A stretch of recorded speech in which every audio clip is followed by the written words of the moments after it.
그 재판 받을 때 그 최후 변론문인지 그게 인터넷에 있더라고요. 음, 구글에 찾아보면 나와요. 근데 거기에서 주장하기를 웨슬리가 1732년 홀리클럽 할 때 토마스 블레어라고 하는 동성애자 그 당시에는 이제 동성애하다 걸리면은 처벌받는 형사 처벌받는 그런 시대였던 것 같아요. 음, 그래서 이제 감옥에 갇혔는데 에, 웨슬리가 뭐 개인적으로도 그리고 또 홀리클럽의 사람들은 뭐 일부 처음에 그 사람을 가서 뭐 도와주고 하는 걸 반대하고 했다고 하는데 뭐 또 일부 사람들이 같이 가서 그를 도와줬다. 음. 그런데 그리고 그 사람이 이제 나름대로 나쁜 의미의 유명 인사, 타운스 피플, 동네 사람들 가운데서 유명하고 prisoners, 수감자들 사이에서도 유명하고 뭐 그런 어떤 성의 사람이었던 것 같아요. 근데 그 사람을 이제 영어 문서에 말이지 이거 조심해야 돼. 내가 오늘 아침에 이제 뒤져봤더니 거의 다 그게 감리교 사람들이지 않을까라는 추측인데 왜냐하면 웨슬리를 거론하면서 웨슬리가 1732년에 소도마이트 동성애자를 지지했다, 서포트했다 이런 식으로 쓴 거예요. 그런데 그러면서 이제 그 사람이 이제 형사 처벌을 받을 때 뭐 벌금을 내야 되는 그런 상황이 된 것 같은데 웨슬리가 펀드를 조성해서 돈을 마서 뭐 이렇게 도와줬다든지 뭐 이런 식으로 써 있어요. 근데 아직 제가 좀 조사 중인데 에, 충분히 자료를 뒤져보지를 못했어요. 나의 추측. 일단 우리가 뭘 조사하려면 가설이 이제 있어가지고 조사를 하게 돼요. 그건 자연과학이나 뭐 수사나 다 마찬가지야. 나의 가설. 1732년이면 웨슬리가 회심하기 전이에요, 당연히. 음, 그리고 미국 선교사로 가기도 전이고, 그리고 홀리클럽을 열심히 하고 있을 때예요. 근데 그때에도 이 사람의 신념은 뭐였냐면, 나는 한 책의 사람이고자 한다.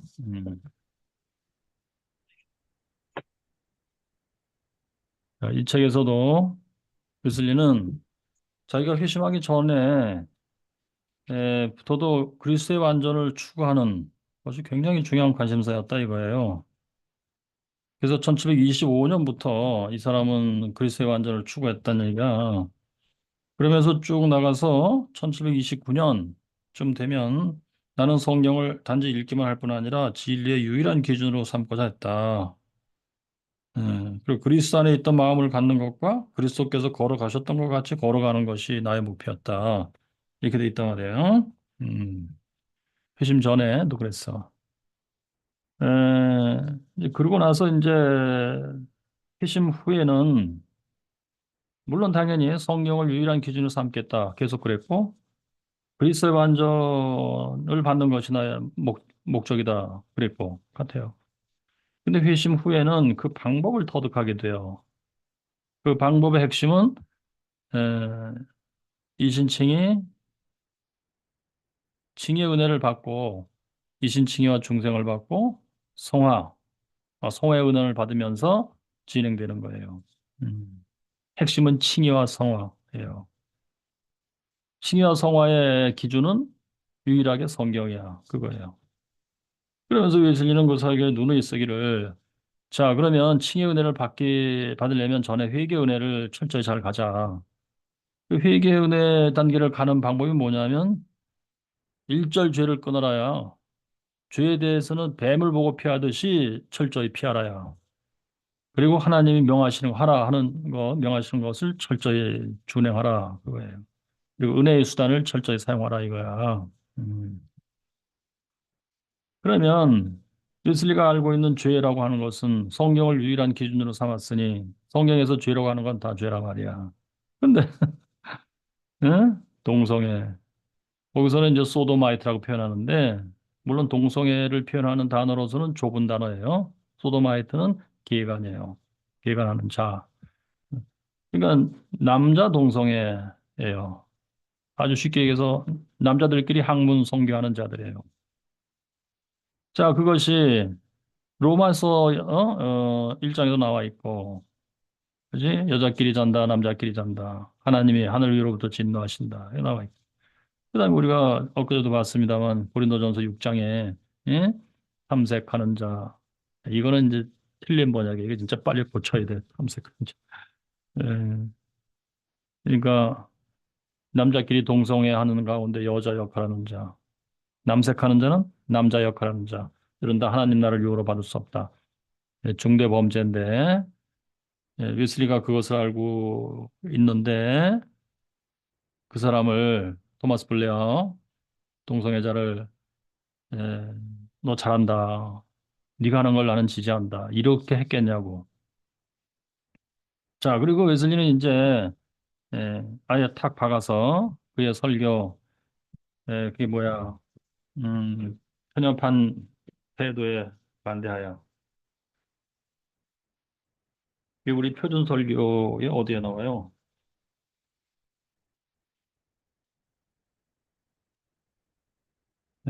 표준 설교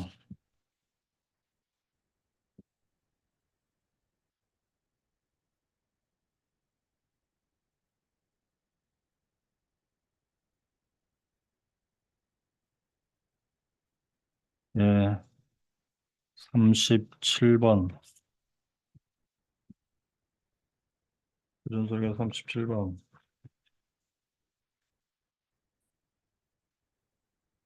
편협한 태도에 대한 경고 거기에서 이 편협한 태도라고 하는 게 뭐냐면 여기 이제 이 설교의 본문이 이거야. 요한이 대답하여 가로되 선생님 어떤 사람이 주의 이름으로 귀신들을 내쫓는 것을 우리가 보았는데 그는 우리를 따르는 자가 아니기 때문에 그를 금지시켰습니다. 예수께서 말씀하셨다. 그를 금지시키지 말라. 이거거든요. 자, 그래서 웨슬리는 이제 이 설교에서 여러 가지를 설명하는데 그 중에 하나가 주의 이름으로 귀신들을 내쫓는 것. 이걸 설명해요. 그 가운데 들어간 게 뭐냐면, 어, 우리나라에 말하자면 영국 여기 당시 참 귀신들의 역사가 충만하다 하면서 쭉 열거해 나가는데 그 중에 소도마이트가 들어가 있어요. 그게 어디쯤 나오느냐. 혹시 아시는 분?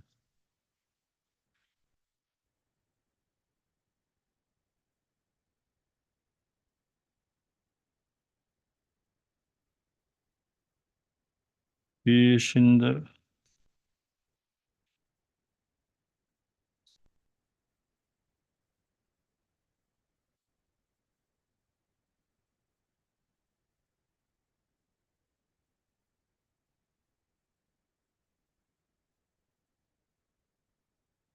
거기 찾아줘요, 안 찾아요? 귀신들을 내쫓는데, 있어봐. 음, 오케이. 310페이지.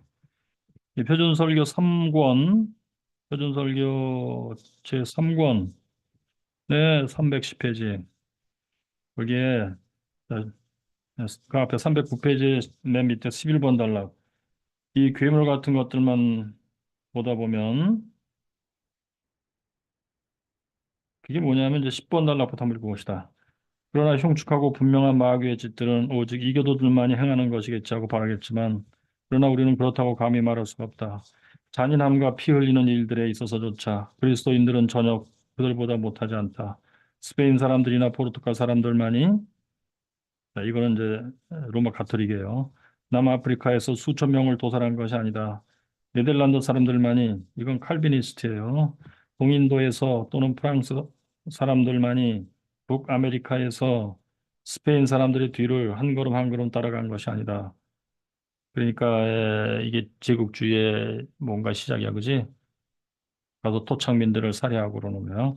우리나라 사람들, 영국인들도 역시 피 흘리는 일에 방자히 행하였으며 민족 전체를 말살하듯이 하였다. 이로써 불순종의 자식들 안에서 거하며 역사하는 영이 불순종하는 자들의 안에 거하며 역사하는 영이 무엇인지 분명하게 입증할 수가 있는 것이다. 그다음에 11단락. 이 괴물 같은 것들만 보다 보면 우리 자신의 나라 안에서 일어나고 있는 마귀의 역사들은 거의 간과할 수도 있다. 이제 국내에서 일어나는 마귀 역사들, 귀신의 일들이에요. 그러나 아하 통제로다. 우리는 바로 여기서도 눈만 뜨면 그 마귀의 역사들을 사방에서 아니 볼 수가 없다. 천박한 욕을 하는 자들, 술주정뱅이들, 매충골 주인들. 이게 지금 엊그제 우리가 본 바 고린도전서 6장 9절이야. 거기에 나오는 거하고 비슷해요. 가늠하는 자들 이거 그러잖아, 그지? 거기도 음란한 자, 가늠한 자, 뭐 우상 숭배하는 자 나오잖아. 술주정뱅이, 술 취하는 자들, 도적질하는 자들 이 그대로네. 강도질하는 자들 그대로야. 강도질이 그거예요. 도색하는 자. 동성애하는 자들 소도마이트 나오잖아. 윌슨이는 여기서 그 고린도전서 6장에 거기 뭐 말라코이 탐색 그게 말라코이 탐색이 아니야 원래. 예, 남성 동성애 여성 역할, 남색하는 자 남성 동성애 남자 역할. 그거를 여기서 소도마이트라고 줄여 말한 거예요. 소도마이트는 원래 남성 동성애에서 남자 역할하는 자, 정확히 말하면 그거예요 사실 소도마이트는. 그러나 남자 동성애를 이제 의미해. 그럼 여성 동성애는 괜찮으냐? 마찬가지예요. 예? 이제 성경이 이렇게 돼 있으니까 이렇게 예수님이 표현한 거야. 동성애하는 자들, 살인자들이 여전히 이 나라의 곳곳에서 발견되지 않는가? 이 세상의 군주 마귀가 이 모든 불순종의 자식들 안에서 얼마나 승전구를 올리며 성공적으로 통치하고 있는가? 그래서 성경에서 말하는 죄의 목을 소위 마귀 역사, 귀신들을 이렇게 표현한 거예요. 근데 주의 이름으로 이 귀신들을 내쫓는 일을 하는 사람들이라면 서로 편협한 마음을 갖지 말라. 서로 용납하라. 이랬던 거예요. 이 설교에서 그 귀신을 내쫓는 일이 뭐냐? 귀신 내쫓는 것을 어떻게 할 수 있느냐? 하는 것은 그 핵심은 이신칭의 성화예요. 칭의와 성화예요. 웨슬리가 그의 설교에서 누누이 말하는 바로 그거예요. 그건 뭐야? 예수 믿고 변화되는 것이지. 거룩하게 변화되고 의로운 사람으로 변화되고 사랑의 사람들로 변화되는 것이지. 자, 웨슬리는 그러니까 1729년에 소위 나는 성경만을 유일한 기준으로 삼겠다. 그리스도 안에 있던 마음을 본받으며 그리스도가 걸어간 것처럼 나는 걸어가겠다. 그렇게 했을 때, 에, 그 목표는 같은 거예요. 회심 후에와 같아요. 목표는 방법을 몰랐을 뿐이에요. 회심 전에는. 그런데 1732년에 웨슬리가 토마스 블레어라고 하는 동성애자들을 도왔다 했을 때 어떤 마음으로 무슨 목적으로 도왔는지 뻔할 뻔치 않습니까? 예, 즉 그를 도와서 회개시키려고 하는 거예요. 그리고 예수 믿고 죄산 받으며 거듭나서 구원받은 사람으로 살자. 그거지 당연히. 그러니까 동성애 지금 오늘날 동성애 지지하는 자들은 자기네들이 예수님을 따른다. 예수의 넓은 사랑이다. 하하. 50%안 보고 50%못 봤어. 자, 예수님이 창녀와 참 가까이 하시며 세리와 가까이 하시며 했던 건 뭐야? 그들의 상태 그대로를 지지하고 니들 하는 일이 옳다. 나는 니들을 지지한다. 이랬던 거예요? 예? 자, 회개하며 죄를 버리며 이제 예수를 믿고 예수님의 가르침을 따라 거룩한 인생으로 살겠다. 그렇게 변화시킨 거잖아, 예수님이. 그러면 동성애를 지지하는 자들이요, 너희들이 예수를 따르고 싶다면 같은 일을 하시라. 동성애자들을 지지해. 그렇지만 목적이 뭐야? 그들을 회개시키고 예수 믿고 변화시키는 거예요. 자, 그런데 웨슬리가 1732년에 토마스 블레어를 그렇게 지지했다. 웨슬리의 전후를 다 따져보지 아니하고 뭐 그렇게 했다는 기사만 똑 따가지고 말이야. 또 왜곡하고, 음, 사람들을 속이고, 자기네들의 입장을 변호하고 두둔하고 하기 위해서 웨슬리를 또 악용하고 하는 짓을 하는 거잖아. 예? 아, 참 사악하기 짝이 없어요. 예, 그런 겁니다. 더 길게 얘기할 힘도 없어요. 예. 자, 혹시 질문 있으면 하시죠, 여러분.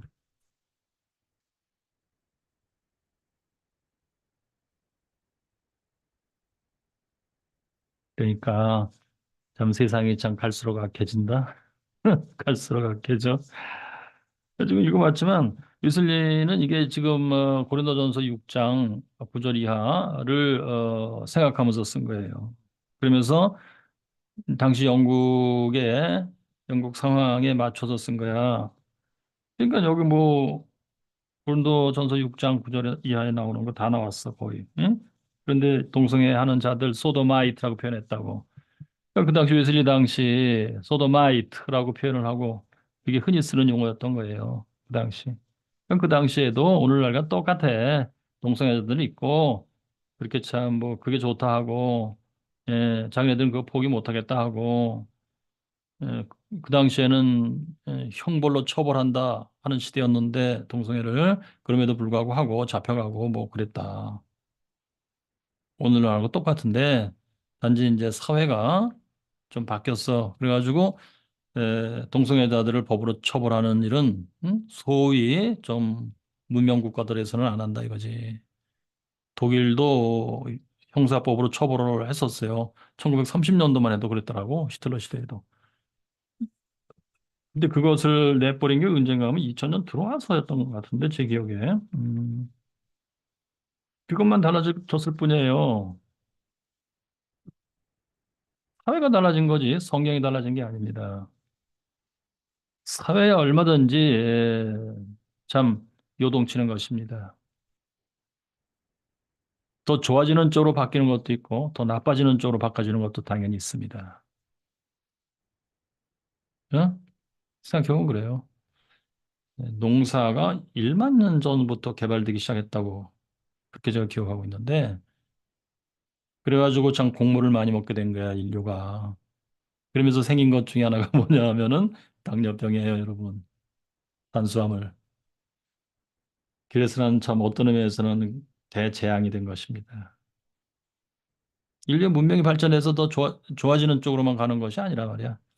농사져서 사람들이 참 이제 식량 문제를 그래도 조금씩 해결할 수 있었고 인구가 많이 늘어나게 됐고 발전하게 되죠. 근데 그것만 있습니까? 마이너스가 있어요 반드시. 병들어 죽는 겁니다.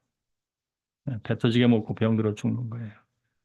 그것을 이제 의학적으로 연구해서 발견을 했음에도 불구하고 경고해도 고쳐지지가 않아.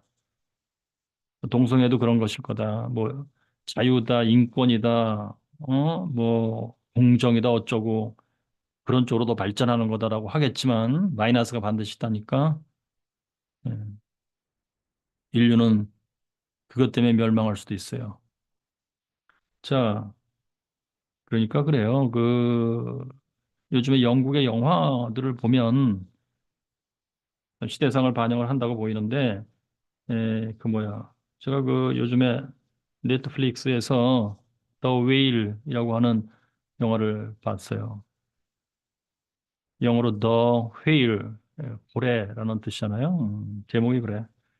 극영화예요. 그런데 영국 사회의 단면을 아주 여실히 보여주는 건데 거기 대사에 나온 거 보면은 옛날에는 예수 싫어 하나님 싫어 이런 것은 간혹 진짜 아주 완전히 그 깡패나 양아치 같은 인간들 입에서 나오는 대사 그랬는데 지금은 모든 인간의 입에서 다 그런 말이 나오는 식으로 대사가 나와요. 나 하나님 싫다. 예수 싫다. 예. 그리고 그 전도하는 사람을 아주 무슨 그냥 이단 사이비 사기꾼으로 보는 분위기를 그려나가는데 그러면서 그들의 심리가 어떻게 움직이는 거 보세요. 예. 아주 불쌍할 정도로 그 비극과 비참을 자초하는 삶을 사는 거야. 부부 간에, 부모와 자녀 간에. 예. 그 입에서 나오는 말들은 다 사악한 식으로 말들을 하고 그런 식이더라고. 뭐 그게 뭐 극명하긴 하지만 뭐 영국 사회와 전혀 상관없이 그냥 그린 거다. 그건 아니야. 영국 사회의 분위기를 반영한 거예요. 그것과 맞물려서 보니까 뭐 영국은 계속 교회가 문을 닫아가고 있는 거예요. 성경을 싹 무시하고 예수 믿는 걸 무시하면 좋을 것 같습니까? 자유요, 인권이요, 참 해방이요, 그렇습니까? 스스로 자멸의 길을 간다, 이렇게 보이는 거예요. 동성애를 지지해서 동성애자들한테 자유를 주고 교회가 동성애를 받아들이자, 뭐, 꽤 훌륭한 일처럼 그렇게 생각되시겠지만, 천만의 만만의 말씀, 자멸의 길을 자초하는 것이다. 그겁니다. 성경과 하나님을 우습게 여기지 말라. 그겁니다. 자, 혹시 질문 있으세요? 제가 토마스 블레어 건에 대해서는 더 찾아볼 바예요. 예, 확실한 증거를 찾아내야지. 이렇게 웨슬리를 왜곡하지 말라. 하여튼 그 웨슬리 가지고 왜곡하는 일들을 왜 그렇게 흔히 참 자주 하는지 모르겠어. 아, 이거 감리교회 진짜 사악한 그 전통이야. 참 희한해. 자, 아무튼 에, 질문 없으시면 진도 나가겠어요. 자, 페이지 161페이지 5번 단락입니다. 지금 이제 우리가 뭘 읽고 있냐면 이 깨어라에서 로마서 3번에 단락 3번 단락이에요.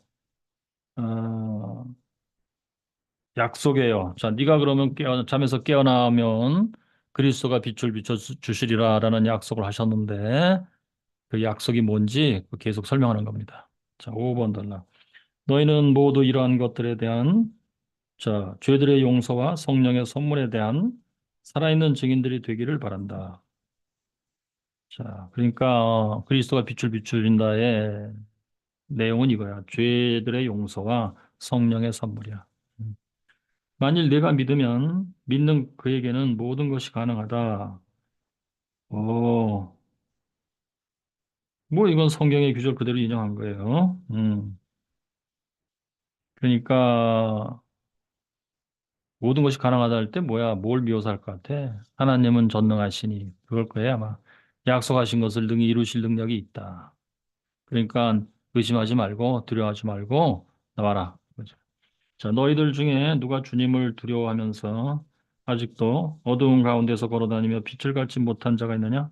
나는 예수 이름으로 너에게 묻노니 너는 그의 팔이 전혀 짧아지지 않았다고 하는 것을 믿는가? 예. 그렇죠. 하나님의 전능을 지금 묘사하잖아요. 그는 여전히 구원하시기에 능하다. 자, 이 말 하려고 한 거야. 이것을 너는 믿느냐? 그는 어제나 오늘이나 영원히 동일하시다. 예나 지금이나 전능하시다. 그것을 믿느냐? 그는 지금 이 땅에서 죄들을 용서하실 권능을 가지셨다. 일단 먼저 죄의 용서, 능히 죄를 용서하실 능력이 전능의 능력이 있으시다. 그것을 믿어라. 아들아 기운을 차려라. 너의 죄들이 용서되었다. 라고 성경에 되어 있다. 하나님이 그리스도 때문에 너를 용서하셨다. 이 말씀을 사람의 말로서가 아니라 사실이 그렇거냐 실로 하나님의 말씀으로 받아들이라. 그렇지. 전능하신 하나님의 말씀. 그런 느낌이에요. 그러면 너는 믿음을 통하여 값없이 칭의가 된다. 음. 그러니까 이제 사람들이 아마 이런 걸 여러 가지로 의심을 하는 모양이에요. 뭐 예수 믿으면 죄를 용서한다고 하는데 진짜 뭐 하나님이 의도가 진짜 그러신지 또는 실제로 용서하실 능력이 있는 건지 내 인생에 그렇게 참 오물처럼 들어박혀 있는 이 죄의 흔적들을 어떻게 싹 다 제거한다는 건지 뭐 이런 식으로 의심도 하는 것 같아 사람들이. 그런 걱정 말라는 거지. 너는 또한 예수 안에 있는 믿음을 통하여 성화가 될 것이다. 자, 여기서 이제 테마가 칭의와 성화 연달아 나와요. 이것도 이제 존 웨슬리와 동일해요. 그리고 너는 하나님이 우리에게 영원한 생명을 주셨고 이 생명은 지금 그의 아들 안에 있다고 하는 것을 네가 바로 내가 보장받을 것이다. 바로 내가 이것도 웨슬리의 그 어법하고 똑같아요. 바로 내가 하는 것은 체험이라는 것을 강조하기 위해서요. 일반적으로 그렇단다. 그런 줄 알아라. 이게 아니고 일반적으로 그럴 뿐만 아니라 바로 네가 그것을 체험하게 될 것이다. 그 얘기예요. 보장받을 것이다. 약속하신 하나님의 신실성과 그 약속을 이루실 능력을 전능의 능력을 가지신 하나님이라는 의미를 지금 강조하고자 하는 겁니다. 보장되어 있다. 그러니까 초대 메토디스트들은 이런 사실을 아주 강력하게 믿고 있었다. 그거예요. 하나님의 약속을 지키실 신실하신 하나님, 그 약속을 이루실 전능의 하나님, 이런 개념을 갖고 예수를 믿었다. 그거예요. 그러면서 바로 내가, 바로 내가 체험하리라. 이런 굉장히 자연과학을 하는 사람들의 사고방식을 가지고 있었다. 현실적으로 나타나야 돼. 그냥 일반적으로 뭐 명제가 그렇거니 진리가 그렇거니 나는 믿는다 그냥 이런 분위기가 아니에요. 본인 자신이 체험하는 거야. 음, 실제로 실험해 보면 실제로 그렇게 나타나는 거야. 이런 사고방식이에요. 그래서 제가 이런 포인트는 독일 유학 가서 배웠어요. 신학이라는 것은 일반적인 명제 얘기하는 거 아니다. 그런 성서 신학에서처럼 역사를 연구하는 그런 거 그것만도 아니다. 근데 제가 신학교 다닐 때는 이제 소위 성서학이라서 배우잖아요. 거기다 그냥 역사학에 사실은 과거 역사의 산물로서의 문서를 연구하는 거야. 역사하고 다를 바가 없어. 이제 이런 식으로 배운 거예요. 그런 거 잘 보셔야 돼요. 일단 믿음 없는 사람도 성서학은 연구할 수가 있는 거예요. 전혀 믿음을 전제하지 않은 작업이에요. 음. 그게 성경에서 얘기된 그것이 나한테도 일어나느냐? 전혀 상관없어요. 예. 오히려 일어날 리가 없지 그런 거예요. 그런데 이제 저희 지도 교수가 이제 한 번은 그런 걸 지적하더라고. 어, 그 다른 교수들이 무슨 문제를 거론했는데 그건 기억이 안 나는데 신학이라고 하는 것은 오히려 심리학의 연구와 연결할 때 뭔가 효과적으로 할 수 있지 않겠느냐 그런 얘기를 한다는 거야. 그 우리 지도 교수는 그것이 신학을 망치는 길이다. 어째 사람의 심리를 연구하는 것을 신학과 연결시키려고 하느냐. 그렇게 되면 그게 사람 연구지. 그 하나님에 대한 연구겠느냐. 그러면서 신학은 오히려 자연과학적인 사고방식을 갖고 야 된다. 그러니까 하나님이 살아계시고 하나님이 성경에 말씀하시고 하나님이 지금도 예나 지금이나 역사하시고 실제로 우리 사람 눈에는 안 보이지만 그러나 우리에게 알게 어느 정도 우리가 알 수 있고 알아야 될 만큼 계시하시면서 역사하신다. 그러면 우리 바깥에서 일어나는 일 아니냐? 엑스트라노스. 루터의 유명한 표현. 예. 의라는 것은 우리 안에서 만들어지는 게 아니야. 우리 바깥에 있는 거야. 그리스도에 의해서 생산된 의야. 그걸 하나님이 우리한테 전가하신다. 엑스트라노스다. 그게 자연과학적인 사고방식이에요. 예.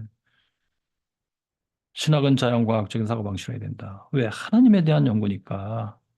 하나님이 우리를 역사한다는 실질적인, 구체적인, 사실적인 현상에 대한 연구니까. 그럼 그게 내가 웨슬리를 공부하다 보니까 딱 웨슬리도 그거더라고. 그래서 제가 놀랐어요. 근데 이제 저만 해도 신학교 다니면서 배운 신학이라는 것은 역사학과 같은 것이랄지, 심리학과 같은 것이랄지, 이런 거예요. 그러니까 신죽음의 신학 같은 거 여러분 들어보셨어요? 신죽음의 신학. 몇 번 얘기했죠? 예. God is dead theology. 그게 심리학이에요.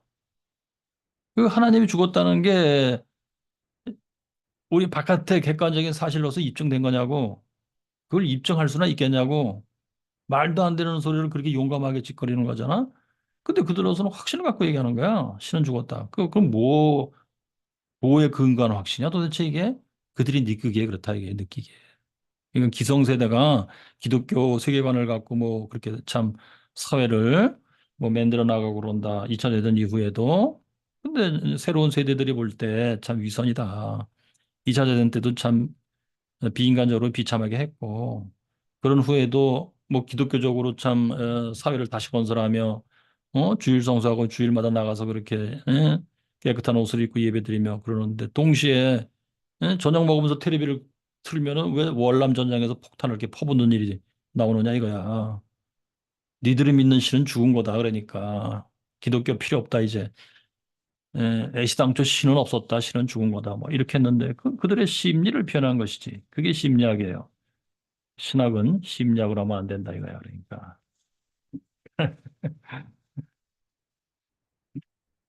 기껏해야 사회심리학적인 현상을 말하는 표현하는 말이다 이거야. 그러니까 신학이 사회심리학이 돼서는 안 된다 이런 얘기예요. 그래서 성경에 근거해서 실제 객관적으로 어?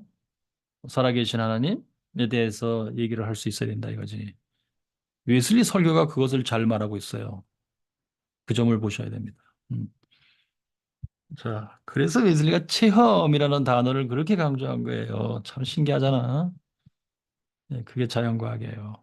근데 이제 과거에는 제가 신학교 다닐 때만 해도 체험 그러면 불 받아야 된다.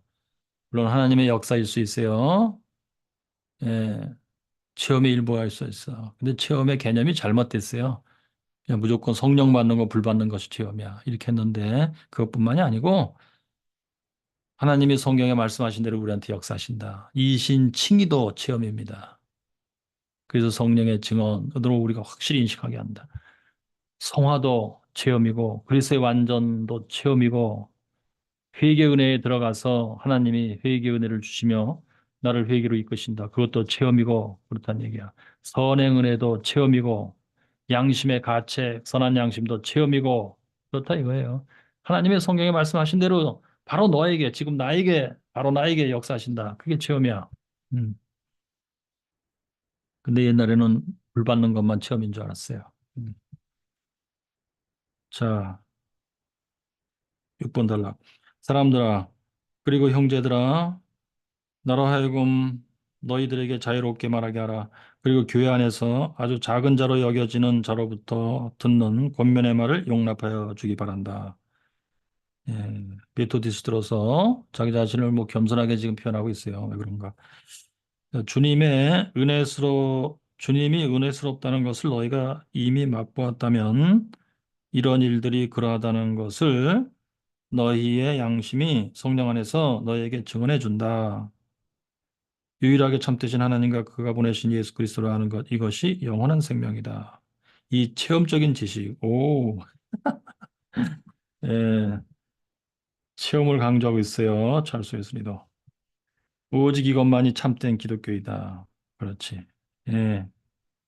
지금 이제 여기 6번 단락에서는 주님이 은혜스럽다는 것을 너희가 이미 맛보았다면 이거는 메토디스트들의 이제 체험에서 나오는 진술이에요. 요 대목은 웨슬리 초기 메토디스트들의 전문 용어 중에 하나 우리 자신의 영의 증언이에요. 그러니까 이신칭의 받고 칭의 은혜 받고 그때부터 이제 우리 자신의 영의 증언이 시작돼요. 그건 뭐냐? 내 영이 내 자신의 영의 상태가 무엇인지 직관적으로 감지하는 거예요.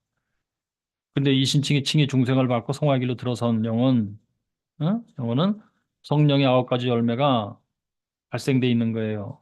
정도는 작지만 이것이 점점 이제 자라나는 게 성화지. 그것을 자각적으로 인식하고 그러므로 나는 하나님의 자녀다라고 확신하는 거예요. 그게 우리 자신의 영의 증언이에요. 우리 자신의 영의 증언도 명제는 나는 하나님의 자녀다 그거예요. 근데 그 이유는 뭐야? 3단 논법이에요. 1. 성경에 보니까 성령의 9가지 열매가 있는 자는 하나님의 자녀라. 오케이. 2. 그런데 내가 직관적으로 내 자신이 나라고 하는 영혼이 나라는 영혼의 내면의 그 상황을 볼 때, 내용물을 볼 때 성령의 9가지 열매야. 그 2야. 그렇다면 3. 고로 나는 하나님의 자녀다. 이렇게 한 게 우리 자신의 영의 증언이거든요. 그것을 지금 찰스 웨슬리는 이렇게 표현하고 있어요. 주님이 은혜스럽다는 것을 너희가 이미 맛보았다면 이거예요. 체험했다면 이런 일들이 그러하다는 것이 너의 양심이 이게 이제 성령의 우리 자신의 영의 증언이에요.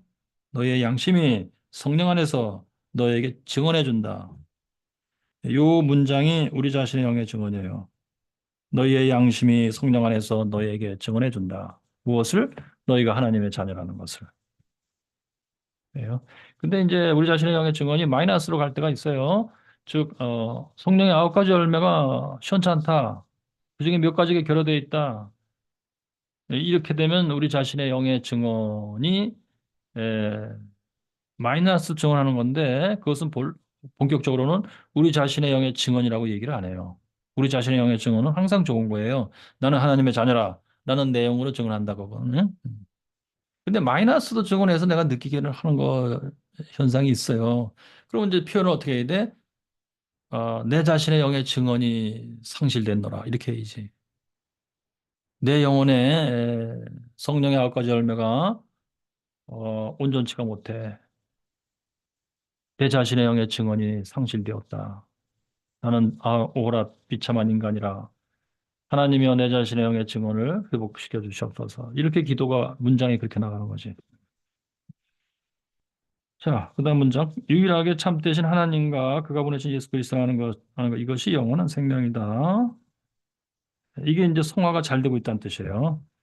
이 체험적 지식, 오직 이것만이 참된 기독교다. 이게 메토디스트들의 아주 강력한 주장이었고, 이게 그들의 아주 에, 체험된 지식이었고 확신이었고 그래요. 야, 이제 우리가 참된 기독교를 발견했다. 요 그리스도의 성령을 받은 그가 그리스도인이다. 예, 이건 뭐 로마서 8장도 나오고 8장도 나오고 그러는 명제예요. 그 성령을 받지 않은 사람은 그리스도인이 아니다. 성령을 받고도 받은 것을 모른다는 것은 불가능하다. 사람들의 궁금한 질문이 나왔어요. 성령 받고도 모를 수가 있습니까? 그랬더니 그럴 수가 없다. 이거는 직관적으로 자각하게 돼 있다. 체험이니까. 왜냐하면 그날에는 주님이 말씀하시기를 주님이 오실 때 너희는 내가 아버지 안에 있고 너희는 내 안에 있고 나는 너희 안에 있다는 것을 알게 될 것이다 라고 했기 때문이다. 아는 거다. 하나님이 알게 하신다. 인식할 수 있는 거야, 이거는. 인식 못 한다면 못 받은 거야, 이거예요. 이것이 세상이 모르는 저 진리의 성령이다. 왜냐하면 세상은 그를 보지 못하며 그를 알지도 못하기 때문이다. 그러나 너희는 그를 안다. 왜냐하면 그가 너희와 함께 계시고 너희 안에 있을 것이기 때문이다. 즉 그리스도인과 비그리스도인을 구별하는 어떤 기준점이에요. 기준선이야. 즉 네가 성령을 받았다는 것을 아느냐, 모르느냐. 성령 받은 거 난 모르겠는데 그 너는 그리스도인이 아직 아닌 거야. 이거야. 나는 성령을 받았습니다. 내 안에 성령이 계시고 내가 하나님 안에 계시며 하나님이 내 안에 계십니다. 이런다. 성령이 말하는 의미대로 진심으로. 그럼 그 사람은 그리스도이네요. 성령 받은 사람이야. 그리고 성령의 9가지 열매 현상이 자각돼야 돼요. 영혼 안에서. 사랑과 또 뭐야? 친절과 온유와 양보와 뭐 등등등 9가지 열매 있잖아요. 나도 9가지를 다 외우지 못하니까 이게 뭐 부실한 것 같은데. 외우기가 어려워. 근데 알긴 아는데 외우지 못할 수도 있어요. 일본에 옛날에 할머니 권사님들이 특별히 그러셨어. 권사님, 구원의 확신이 있으세요? 제가 뭘 알아요? 예. 근데 그분이 하는 걸 보면은 구원받은 사람이 확실해. 그럴 수가 있지. 자, 7번 달라. 자, 세상은 그를 성령을 받아들이지 못한다. 오, 이게 이제 소위 영국 국교회가 메토디스트들을 비판하고 거부하는 현상이에요. 오히려 하나님의 약속을 반박하고 아버지의 약속을 반박하고 신성모독하면서 완전히 거부한다. 그러나 이 성령의 신앙 고백하지 않는 영은 모두 하나님으로부터 나온 것이 아니다. 그렇다. 이런 영은 세상에 들어올 것이라고 너희가 들었던 그 적그리스도의 영이다. 이 영이 바로 지금 세상에 있다. 성령의 영감을 부인하는 자는 누구나 또는 내주하시는 하나님의 성령은 모든 믿는 자들의 공통된 특권이다. 복음의 축복이요 말로 행할 수 없는 선물이다. 보편적인 약속이다. 진정한 그리스도인의 시금석이라고 하는 사실을 부인하는 자는 누구나 적그리스도이다. 영국 국교회를 적그리스도라고 지금 비판하고 있는 겁니다. 음, 대단해. 예, 그러니까 이제 자, 잠에서 깨어 나오라. 그럼 그리스도가 빛을 비춰주신다 했을 때 빛의 그 빛을 이미 받은 사람들 메토디스트의 상태를 쭉 묘사해 줌으로써 이 하나님은 약속하신 대로 행하신다. 너도 이걸 받을 수 있다. 그걸 설명하는 중에 성령에 관한 얘기가 나와서 이렇게까지 이제 묘사가 나온 겁니다. 8번. 우리는 하나님의 성령의 조력을 부인하는 것이 아니라 단지 이 영감이라는 것, 이 성령을 받는다는 것, 그리고 그것을 느낀다는 것을 부인하는 것이고, 이게 이제 영국 국교의 사람들의 반론이에요. 우리가 건전한 종교의 자리를 가질 수 없다고 부인하는 것은 이 성령을 느낀다는 것, feeling, 이 성령에 의하여 움직여진다는 것, moved by the Spirit, 또는 성령으로 충만해진다는 것, filled with Spirit, 이런 것들을 부인할 뿐이다, 우리가. 라고 말한다고 해서 그것이 그들에게 도움이 되는 것이 아니다. 영국 국교회. 영국 국교회 사람들이 메토디스트를 비판할 때 또 이런 식으로도 비판했다는 거야. 이 뜻이 뭐야? 자, 하나님의 성령의 조력을 부인하는 것이 아니다. 영국 국교회는 하나님의 성령의 조력을 당연히 인정하고 그것을 우리는 사모하고 사용하고 그런다. 이 주장이에요. 그게 뭘 의미하는지 좀 이따 보겠어요. 자, 근데 이들이 부인하는 것은 뭐냐? 단지 이 영감이라는 것, 인스퍼레이션, 이 성령을 받는다는 것, 그걸 느낀다. being sensible of it. 성령이 그러니까 여기서 인스퍼레이션은 성령을 감지하는 거예요. 느끼는 거예요. 그 밑에 이제 계속 feeling이 나오고 그러지. 예. 또 그것이 없으면 성령을 느끼는 거, 그것이 없으면 건전한 종교가 아닌 거야. 기독교인이 아닌 거야. 이렇게 말하는 걸 우린 거부하는 거다. 이 성령을 느끼는 거, feeling. 이 성령에 의해서 움직여진다. move by the spirit. 예, 그러니까 영국 국교회가 볼 때 이건 무당 기우냐 뭐야 이렇게 봤던 거예요. 성령으로 충만해진다? 이것도 영국 국교회로서는 인정하기 힘들었던 거예요. 좌우지간 성령을 내가 지금 느끼고 있어. 나는 성령으로 지금 충만해. 막 이런 식으로 얘기하면 아주 깨름칙한 거예요. 저 무슨 미신이냐, 무당이냐, 망상이냐 이렇게 봤던 거예요. 그런데 영국 국교회는 성령의 조력은 인정하고 있었다 이거야. 그건 뭘까요? 조력, 어시스턴트. 이것이 바로 신인 협력설입니다. 그러니까 본인들이 성경의 말씀대로 또는 교회의 가르침대로 뭐 열심히 살아나간다고 쳐. 죄를 버리며. 그 성령이 도와주셔서 그런다. 말은 그렇게 하는 거예요. 근데 나도 열심히 노력하고 있는 거다. 하는 거예요. 그게 신협력설이에요. 그러니까 이들은 성령을 이해할 때 신이 협력설적으로만 이해하고 있었던 거예요. 그러니까 성령이 나를 채우고 나를 주도한다. 성령에 의해서 내가 움직여진다. 이런 것은 거부했던 거예요. 음. 아마 느낌에 이게 무슨 칼빈주의야? 라고 생각했을지도 몰라. 신단동설이야? 하나님이 내게 임해서 나를 압도하고 주도한다고 그런 걸 인정 못했던 거예요.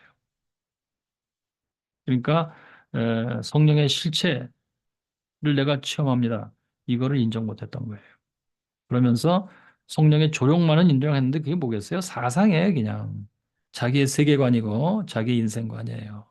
자기의 노력이고 그거를 성령의 조력이라고 얘기를 했던 거예요. 그러면 메토디스트들은 성령의 도우심을 얘기 안 했을까? 당연히 하지. 근데 나를 충만히 채우시고 내가 느끼며 나를 움직이시는 성령이 나를 도와주신다. 이렇게 얘기를 했겠지. 근데 영국 국교회는 성령의 도우심까지는 인정해도 성령으로 채워진다, 성령으로 움직여진다. 그것은 아주 적극적으로 거부했던 거야. 여기서도 나오지. 그러면 네가 말하는 성령의 조력이라는 것은 그냥 너의 인생관이야. 너의 세계관이고, 네 생각이고, 이렇게 비판할 수가 있다 이겁니다. 그것은 결국 신의 협력설적인 사고방식이다 이거죠. 하나님이 약속대로, 성경에서 약속하신 대로 실제로 바로 나에게 역사하신다. 이런 개념을 가질 수가 없었어, 영국 국교회는요. 예. 그래서 이런 성령의 문제에 있어서도 영국 국교회는 이런 주장을 했던 거다. 그래요. 자, 그러면서 찰스 웨슬리 얘기가 단지 이것을 부인할 때 너는 성경 전체를 부인하는 것이고 하나님의 진리와 약속과 증언 전체를 부인하는 것이다. 오케이. 성경을 몰라서 그런 주장을 하는 거야, 너희들이. 아는 것처럼 그러지만 성경을 모르고 있어요. 음.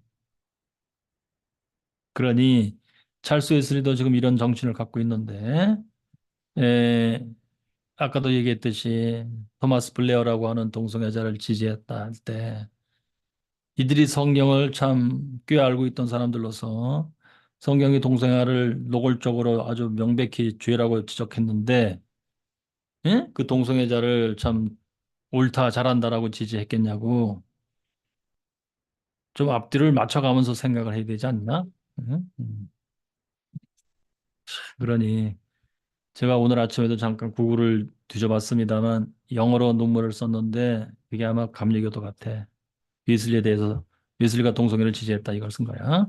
위키피디아도 그렇게 써 있더라고. 모호하게 써 있어요.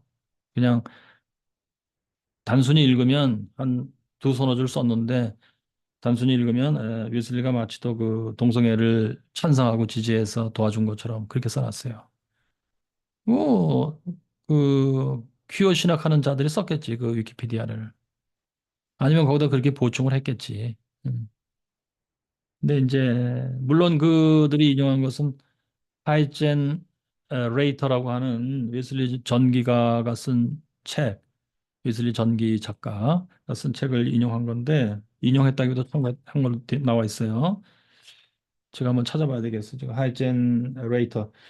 내가 언젠가 한번 이 사람 책 읽은 것 같은데 모건대학 도서관에도 있었던 걸로 기억을 하는데 한번 찾아봐야 되겠어요. 아무튼 너무도 사악한 짓들을 하고 있는 거야 지금. 예. 그러니까 성경과 기독교의 진리를 무너뜨리기 위한 마귀 역사라고 생각이 돼. 음. 웨슬리까지 그렇게 악용해가면서 그런 것이. 자, 그다음에 9번. 우리 자신의 탁월한 교회는 영국 국교를 의미해요. 탁월한 교회라고 해놨어. 예, 외교적인 표현입니다. 이런 마귀적인 구별을 인정하지 않으며, 이들은 마귀적인 그 작태라고 표현을 했어요. 응? 성경 전체를 부인하는 거야, 그게. 성령에 대해서 잘 이해도 못하고 그렇게 부인할 때. 마귀적인 구별이야. 인정하지 않으며, 교회는 그러니까 영국 국교회는 그렇게 안 한다, 원래. 요거는 아마 그거 같아요. 종교강령 39개 조항. 음, 거기에는 대충 올바르게 써 있어요. 웨슬리가 거부한 그 조항들을 빼고. 예슬리가 거부한 조항은 내가 구체적으로 잘 모르겠는데 39개에서 14개를 빼버린 거지. 그러니까 25개 남은 거예요. 그것들은 아마 그걸 거야. 영국 국교회의 조직적인 특징들. 저 교회의 수장은 영국 국왕이다. 뭐 이런 조항들. 그런 걸 빼버렸을 거예요. 예, 자, 마귀적인 구별을 인정하지 않으면 오히려 그리스도의 성령을 느끼는 거. Feeling the Spirit of Christ. 성령이 이게 139. 예, 요것이 이제 영국 국교회의 문서 아티클 17 이게 39개 조항의 17번 조항 같으네. of predestination and election and such as feel within themselves the working of the Holy Spirit. 그리스도의 영으로 그 자신들 안에 채워넣는 것. 17번. 39개 조항의 17번. 음, 성공회 472, 427.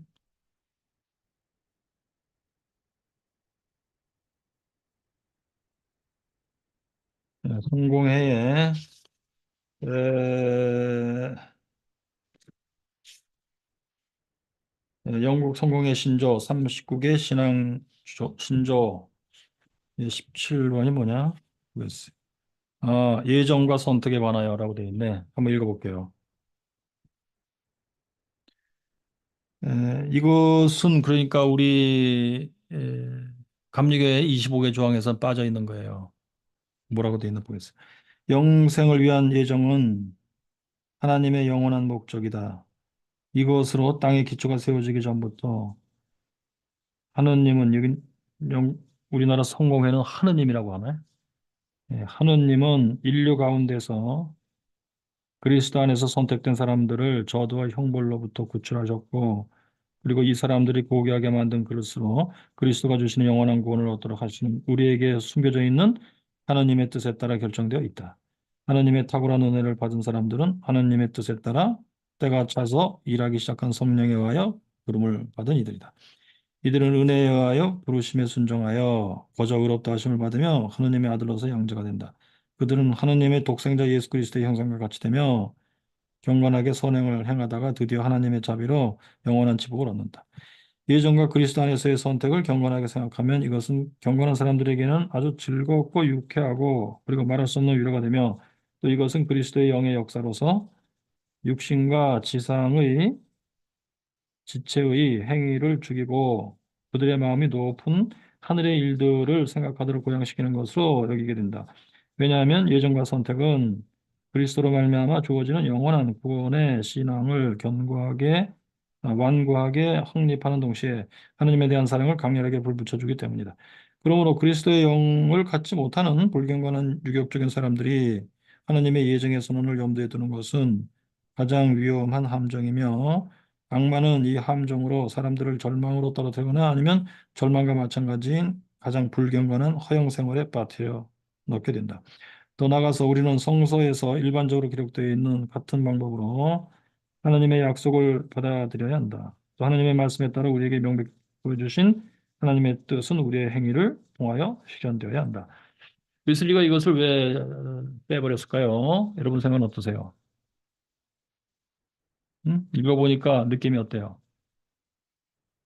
자, 다시 한번 읽어볼게요. 저기 중요한 대목. 영생을 위한 예정은 자, 구원의 예정이에요. 하나님의 영원한 목적이다.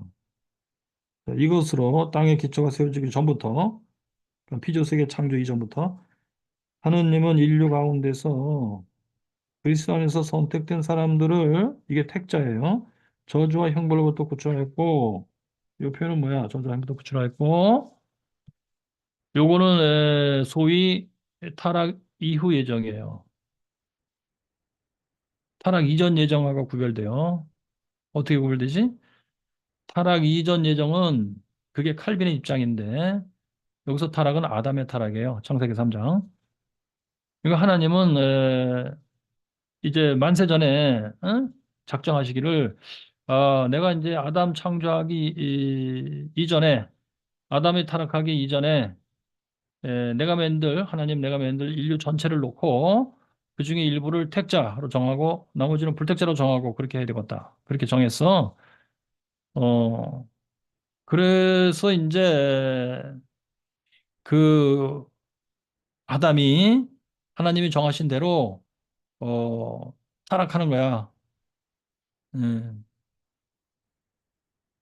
택자, 불택자. 그래서는 그 이후로 나오는 인간들은 다 원죄에서 이제 태어나고 그러나 하나님이 택자로 정한 자들은 뭐가 어떻게 됐든 반드시 구원의 은혜를 받고 구원받아 살다가 영생으로 간다는 얘기예요. 근데 타락 이후 예정은 뭐냐 하면 참 타락 이전 예정으로 만들어 놨더니 사람들이 비판한 거예요. 칼빈이 살아 있을 때도 그 비판이 나왔던 거예요. 보니까 칼빈의 책에 나오더라고. 즉 그렇게 되면은 뭐냐 하나님이 인간에게 죄 짓도록 먼저 정해놓고 그래서 인간이 죄를 짓게 되고 그 인간은 아담이에요. 그렇게 된다면 뭐냐? 하나님이 죄짓게 맺는 게 아니냐? 죄의 창안자가 바로 하나님이냐? 이렇게 된 거예요. 안 되겠다. 그래서 바꿨어. 뭐냐 하면 타락 이후 예정으로 바꾼 건데 칼빈이 바꾼 게 아니고 칼빈은 그걸 반대해요. 에, 다른 사람들이 바꾼 거야. 뭐라고 했냐면 어, 그 아담이 이제 하나님은 아담이 타락하도록 결정해 놓은 게 아니고 근데 아담이 지가 알아서 타락한 거야. 아, 그래서 하나님이 보시고 오, 이거 안 되겠군. 해서 그 이후로 이제 아담 이후로 다 이제 원조에서 태어나게 될 건데 그중에 일부를 바로 바로 여기 표현된 이거예요. 저주와 형벌로부터 구출한 거예요. 아담이 지가 알아서 범죄했고 그 이후로 태어나는 모든 인간들은 다 원죄하에서 태어나는 건데 저주와 형벌하에서 태어나는 거야. 그중에 일부를 내가 구원해야 되겠다고 정해요. 그게 택자예요. 그러니까 타락 이후 예정설이에요. 이것은. 근데 구출했고 그리고 이 사람들이 고귀하게 만든 그릇으로 이게 택자란 뜻이야. 그리스도가 주시는 영원한 구원을 얻도록 하시는 우리에게 숨겨져 있는 하나님의 뜻 이게 택자를 결정했다는 거야. 하나님이. 하나님 자신이 혼자 절대적 창조주로서 결정했다는 얘기예요. 그래서 결정되어 있다. 그래서 하나님의 탁월한 은혜를 받는 사람, 이게 구원의 은혜예요. 택자에게 주는 하나님의 뜻에 따라 때가 차서 일하기 시작한 성령에 의해서 부름을 받은 이들이. 이게 바로 불강역적 부름이에요. 효과적 부르심. 자, 그러니까 저도 지금 알았는데 영국 국교의 성공회는 이중 예정서를 갖고 있었어요. 본래 39개 조항에서는 이중 예정설인데 바로 열고 타락 이후 예정설이에요. 음. 웨슬리는 이걸 빼버린 거예요. 자, 그런데 왜 웨슬리 당시 영국 국교회는 칼빈주의의 예정설에 맞서고 비판하고 그랬느냐? 오히려 아르미니우스주의를 택하게 되었느냐? 그건 바로 유권 해석입니다. 이 39개 조항을 갖고 있었는데 영국 국교회가 웨슬리 당시 자기들끼리 유권 해석을 아르미니우스주의로 해석을 해버린 거예요. 그래서는 신이 협동설적인 주장을 하게 된 거고 그래서 웨슬리가 그거를 처음엔 맞느니라 하고 따라다니면서 홀리클럽을 했던 거고 그래서 웨슬리가 이건 아니다. 그리고 이제 회심을 체험하고 바뀌고 이렇게 된 거예요. 응? 신흥수능서를 내버리고 신인협력서를 내버리고 신흥수능서를 택하게 됐다. 그 얘기지. 옳거니. 그러니까 지금 여기에 재밌다. 아이고. 근데 찰스 웨슬리는 지금 결국 39개 조항에서 제거할 것 제거해버리는 데 들어가는 바로 이 예정에 관한 이 조항, 제 17조. 그거를 인용해서 지금 뭐라고 하고 있냐면 다시 본론으로, 책으로 가봐요. 에, 그 우리 자신의 탁월한 교회는 이 마귀적인 구별을 인정하지 않으며 오히려 그리스도의 성령을 느끼는 것, 성령에 의해서 움직여지는 것, 효과적인 부르심이야 이게. 예. 그 얘기하고 있다. 성령으로 채워진다고, 성령을 느낀다고 돼 있다.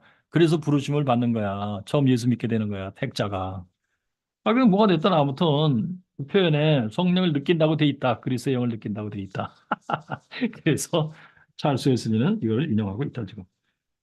하나 그리고 우리가 영한 구원을 받는 방편으로서 예수의 이름 이외에 다른 이름이 없다는 것을 알고 느끼고 한다.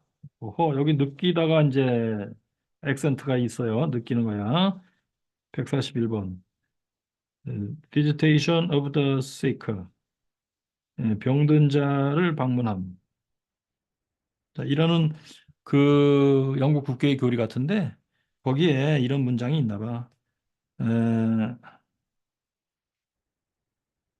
예수의 이름으로 다른 이름이 없다는 것을 알고 느끼게 한다. 이거다. 느끼는 게 왜 이상하냐 그거야. 그다음에 교회는 또한 우리에게 성령의 영감을 위하여 기도하도록 가르치고 있다. 142. Collect before the Holy Communion. 홀리 코무니언 성만찬이에요. 성만찬에 앞서서 콜렉트. 뭔가 이게 헌금을 모은다? 무슨 그 기부금을 모은다? 뭐 그런 행동에 관한 규정 같은데. 음. 거기에 뭐라고 써 있느냐?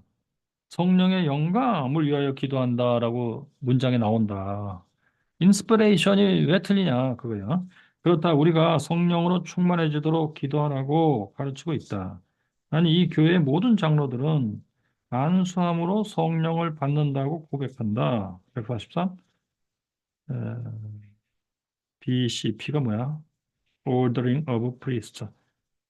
BCP는 아마 Book of Church Prayer 같은데? Book of Church Prayer 같아 뭔가. 음. 예, 교회 기도서 뭐 이런 것 같아. 자, 그러므로 이런 것들 가운데 어느 하나라도 부인하는 것은 결과적으로 기독교 계시 전체를 부인하는 것이요. 또한 영국 교회를 부인하는 것이다. 라고 영국 국교회를 비판했어요. 그러니까 메토디스트들의 자의식은 뭐였느냐, 초기에. 자기네들은 교회의 교리 그대로 잘 따르고 있는 거다, 결국. 영국 국교의 교리의 원래 의도대로 우리는 하고 있다. 그럼 뭐야, 지금? 응? 이들이 지금 대항하면서 너 잠에서 깨어나와라 라고 외치는 그 대상으로서의 영국 국교회는 그 당시 유권 해석, 아르메니우스주의적인 유권 해석을 하고 있던 집단이었다는 거예요. 예, 그것을 그래서 앵글리칸 아르메니아니즘이라고 불러요, 전문 용어로. 예, 그 용어는 어디 어느 책에 나오냐면 윌리엄 캐논, 예, 존 웨슬리 신학, 예, 거기에 나와요. 그 책은 한국말로 번역돼 있었고 과거에 교재로 많이 사용됐었어요. 앵글리칸 알미니아니즘. 예. 그것은 또 다른 이름으로 불러서 바로 The Holy Living and Holy Dying Tradition 그거예요.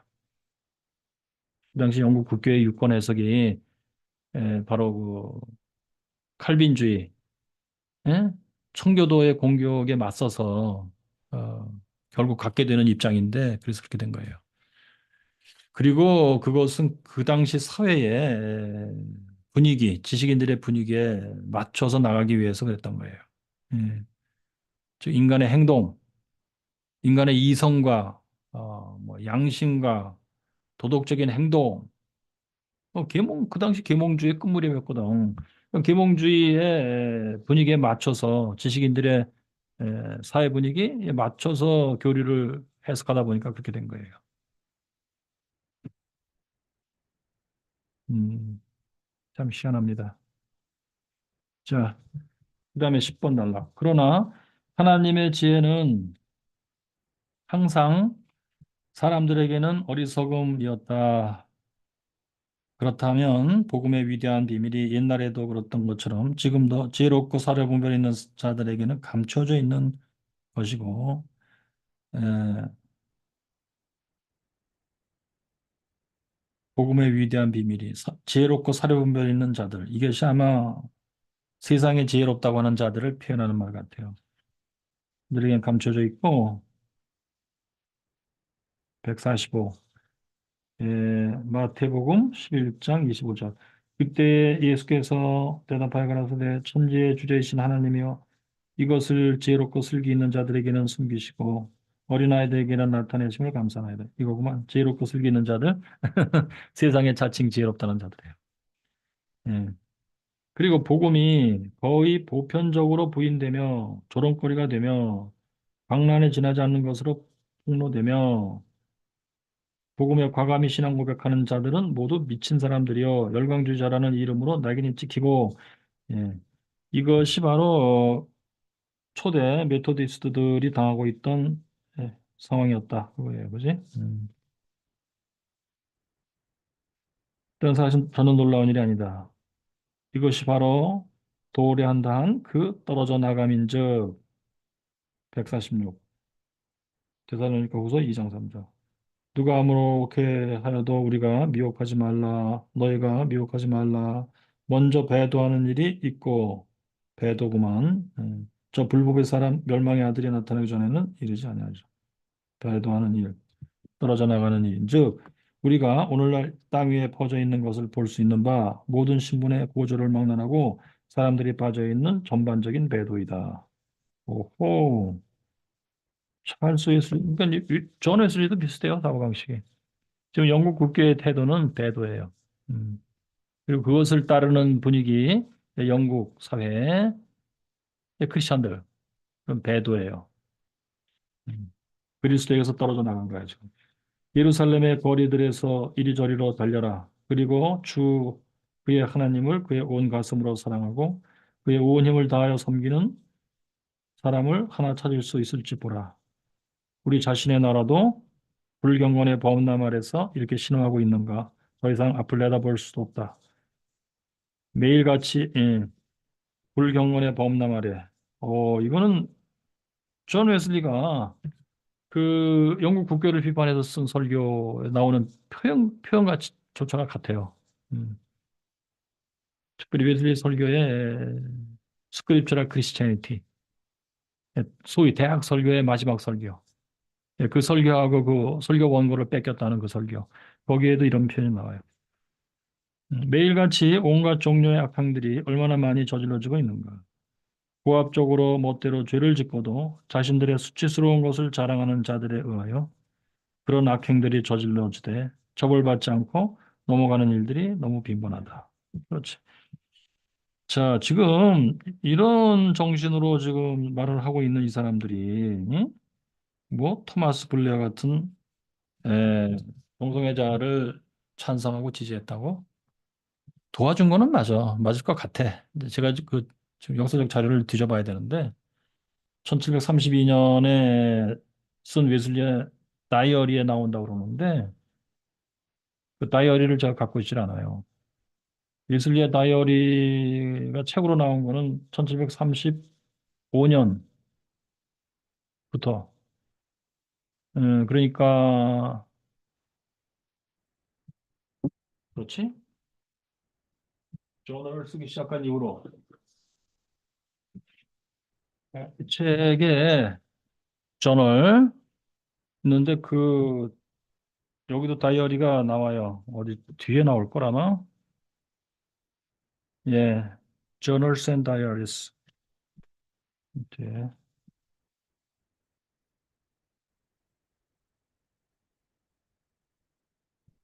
네, Manuscript Georgia Journal 1735년 3월 7일. 예? 아, 아, 아.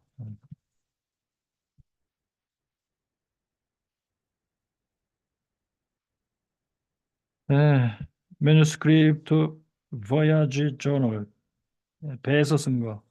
1735년 10월 14일부터 나와요. 1732년 다이어리가 없어, 나한테는. 그게 어디 있는 모양인데, 거기에 웨슬리가 최소한 뭐 8번, 토마스 블레어를 8번 정도 언급했다고 그러는데, 뒤져봐야 될 것 같아요.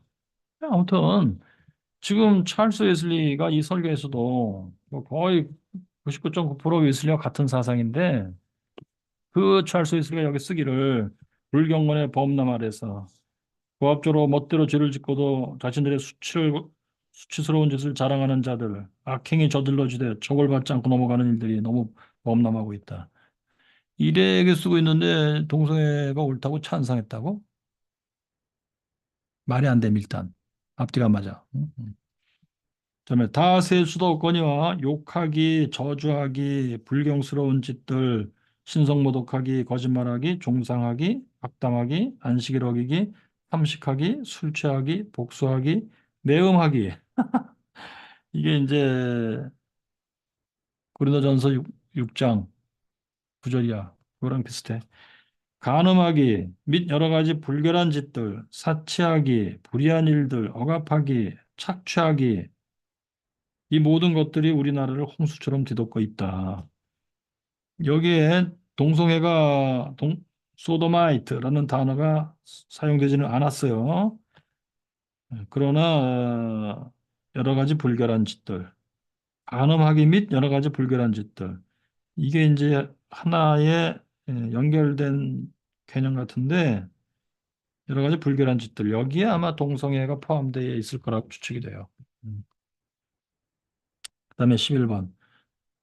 그리고 그러한 조야하게 혐오스러운 짓들로부터 자신들을 깨끗하게 지켜온 사람들 가운데에서도 얼마나 많은 관액이 교만이 있으며 지금 지금 이게 성령을 인정치 않는 자들 가운데 즉 사실은 그리스도인들이 아닌 것 겉으로만 그리스도인들 가운데 범람하고 있는 죄들.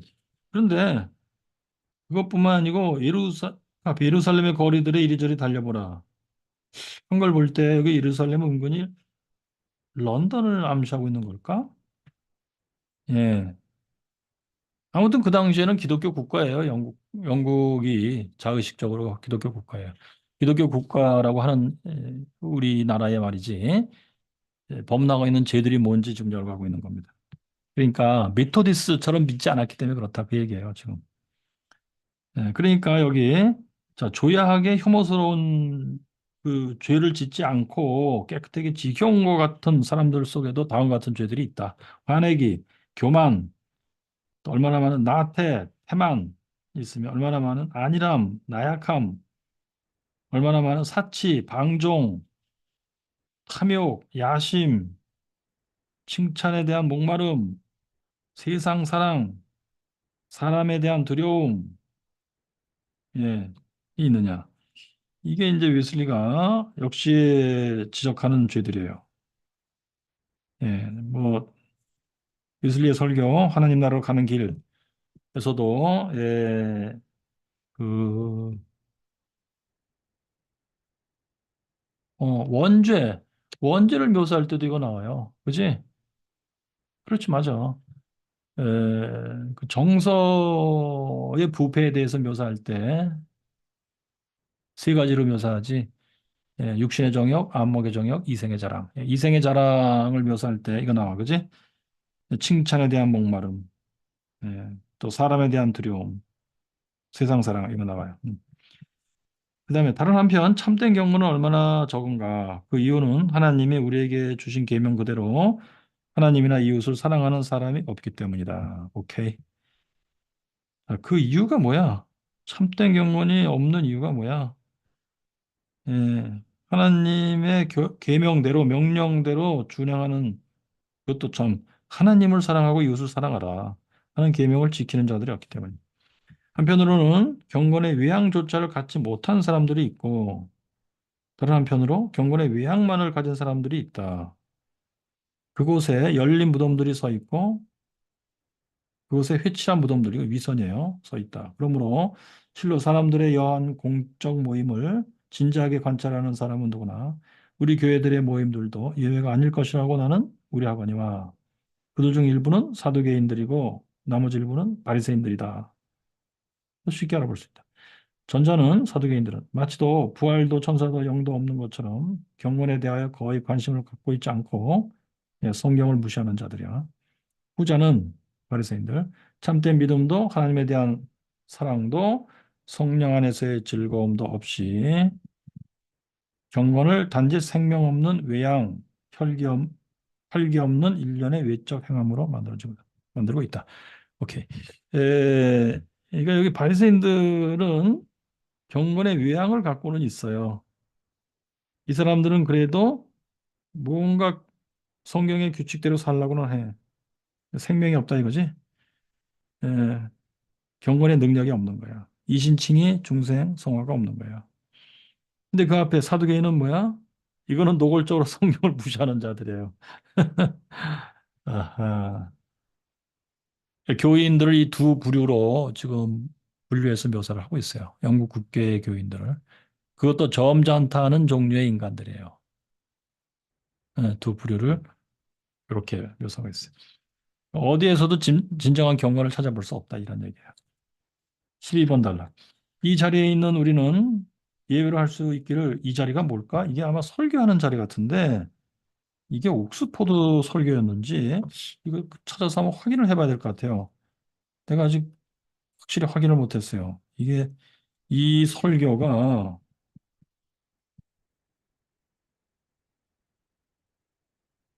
어디서 감수가 깨어라 잠재론자요? 잠깐만.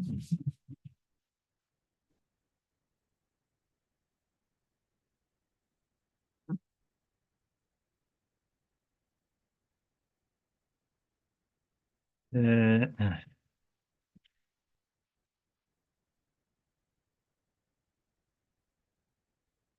3번 설교.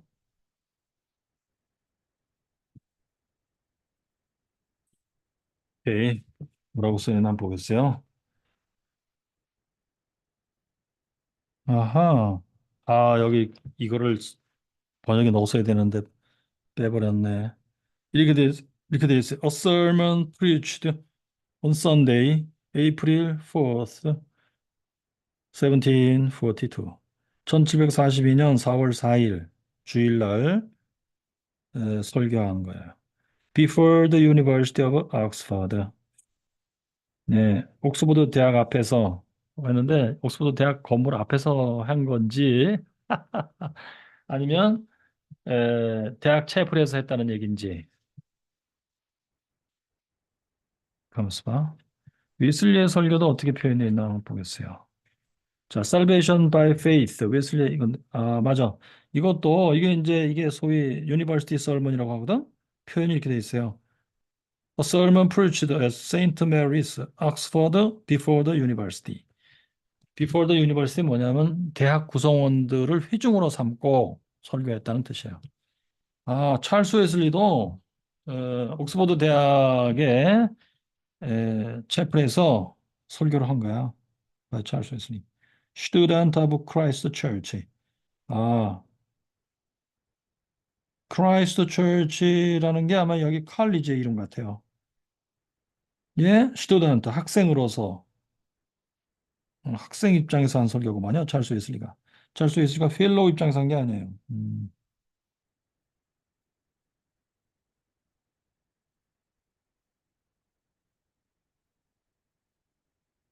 그렇습니다. 오케이. 자, 일단은 뭐 그 정도까지 알았어요. 아하, 찰스 웨슬리가 크라이스트 처치의 학생으로서 옥스퍼드 대학 구성원들을 대상으로 회중으로 삼고 한 설교예요. 그때 오 이렇게 막 대단한 영국 국교회를 이렇게 노골적으로 비판하는 설교를 했구만요. 음, 자, 계속 볼게요. 에, 자, 12번 달러. 이 자리에 있는 지금 그러니까 옥스퍼드 대학의 구성원들이에요. 지금 채플의 설교 시간에 지금 주일날. 이 자리에 있는 우리는 예외로 할 수 있기를 하나님께 원해본다. 형제들아, 너희를 위한 하나님 앞에서의 내 가슴의 소원과 기도는 너희가 이 불경건의 범람으로부터 구원을 받는 것이다. 이 불경건의 범람으로부터의 구원이에요. 그 불경건의 도도한 물결이 여기서 멈추는 것이다. 어, 옥스퍼드 대학의 구성원들이 뭔가 역할을 해주길 바란다 이거죠. 그러나 실제로 그렇게 될 것인가? 그렇지 않다는 것을 하나님도 아시고 우리의 양심도 안다. 그러니까 내가 설교를 해도 니들의 귀가 이것을 들을 수 있겠느냐? 니들 표정 보니까 마음 문이 꽉 닫혀 있다 이놈들아. 나도 알고 하나님도 알고 내 양심도 안다. 우리는 우리 자신을 깨끗하게 지켜오지 못했다. 우리도 부패했으며 혐오스럽다. 조금이라도 더 이해하는 사람도 거의 없고 영과 진리 안에서 하나님을 예배하는 사람도 거의 없다. 우리도 역시 우리의 가슴이 정직하지 못하며 영이 하나님께 견고하게 붙어 있지 못하는 세대이다. 하나님은 우리를 이 땅의 소금이 되라고 임명하셨다. 그러나 소금이 그 맛을 잃으면 아무데도 쓸데가 없으니 밖에 내던져서 사람들의 발에 밟히는 수밖에 없다. 이런 일들 때문에 내가 재앙을 내리지 않겠느냐? 하고 주님이 말씀하신다. 예, 하나님의 재앙이 머리 위에 임해 있다는 얘기야. 나의 영혼이 이런 나라에게 복수하지 않겠느냐? 오, 여기에 하나님이 자기 자신을 지칭하여 My soul이라고 했네. 159. 예레미야 5장 9절. 나 여호와가 이르노라 내가 어찌 이 일들을 인하여 벌하지 아니하겠으며 내 마음이 이런 나라에 보수하지 않겠느냐. 내 마음이 했는데 에, 그 소울이라고 번역했구나. 예레미야 5장 29. 내가 이 일들을 인하여 벌하지 아니하겠으면 내 마음에 여기도 내 마음. 음, 오케이. 이것이 히브리어로 뭐라고 돼 있을까? 뭐 히브리어로 루아흐라고 돼 있으려나? 어?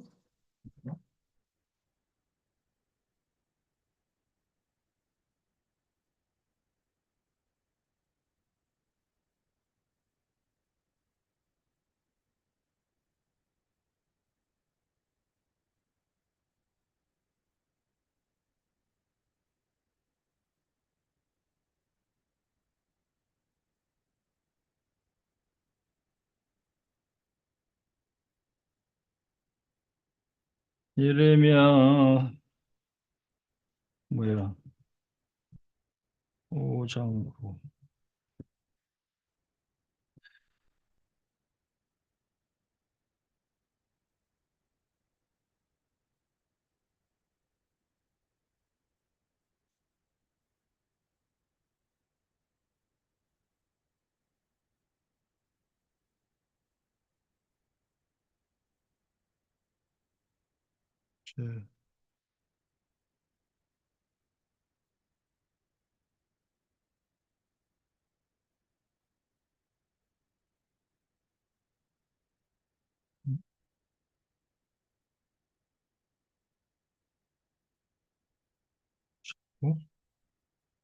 음,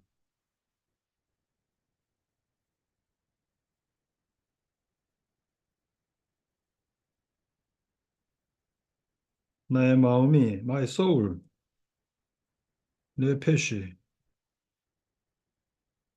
네페시라고 돼 있네. 네페시가 헬라어로도 이것이 푸시케라고 번역돼 있을 것 같은데, 그지? 70인역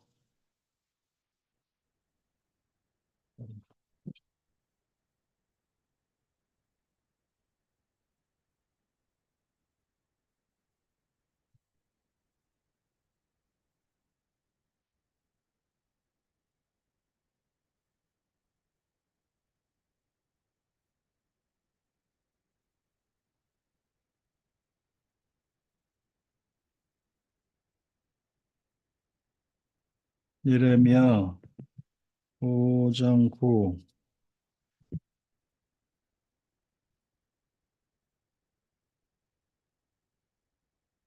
에엔 에트네이 오케이 푸시케 해 푸시케 무 나의 영혼이 푸시케 소울 오 이 규절에서 하나님이 자기 자신을 가리켜 내 영혼이 네페시 푸시케라고 했는데 나는 지금까지 하나님이 그렇지 한두 군데서는 그런 표현이 있다는 걸 알고 있었어요. 근데 하나님은 루아흐 스피릿 하나님은 영이시다 스피릿이라고만 표현되는 것인데 원래가 이런 하나님이 근데 웨슬리 설교에서는 당연히 하나님을 소울이라고 표현하는 건 없어요. 스피릿이라고 표현하지. 근데 지금 찰스 웨슬리는 성경을 인용하면서 하나님을 soul이라고 표현을 하고 있네. 자, 이것이 어떤 일인가 좀 더 뒤져봐야 될 것 같은데. 음, 자, 일단 성경의 표현은 그렇게 돼 있어요. 자, 그래서 나의 영혼이 이 나라에게 복수하지 않겠느냐. 그렇다. 주님이 얼마나 빨리 칼에게 가라 이 나라를 관통하여 가라라고 말씀하실지 우리는 모른다. 하나님은 우리에게 회개를 위한 긴 시간을 주시면서 왔다.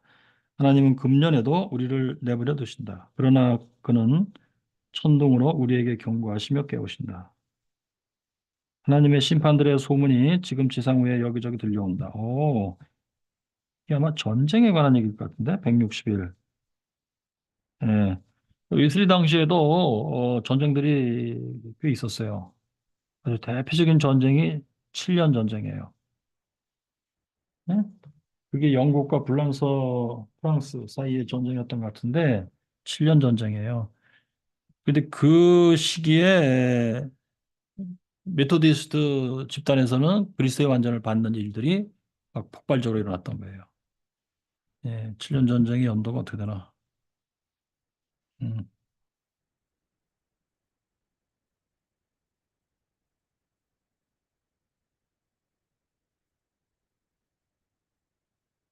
7년 전쟁은 1756년부터 1763년까지 벌어졌는데, 1756년 5월 20일 해전으로 시작되었다.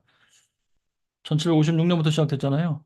그리고서는 이제 2년 정도 지나서 1758년부터 웨슬리 메토디스트 집단에서는 그리스의 완전을 받는 일들이 막 일어나기 시작한 거예요. 59년에는 왕성하게 막 일어난 거예요.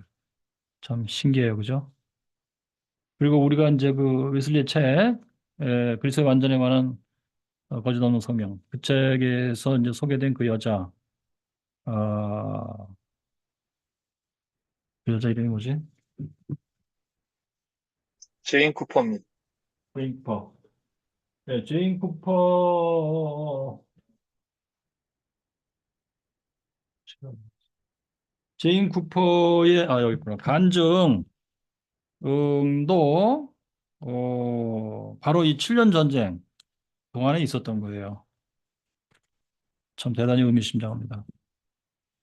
그리고 그 평양 대붕 1907년 그것도 에, 어떻게 된 거야? 합방 일제가 강압적으로 우리나라를 그렇게 합방해 버리고 나설 걸 아마 예 그러면서 평양 대붕이 터지게 돼요. 신기해. 지금 찰스 웨슬리는 뭔가 좀 그런 것을 지금 암시하고 있는 것 같은데 일단은 하나님이 뭔가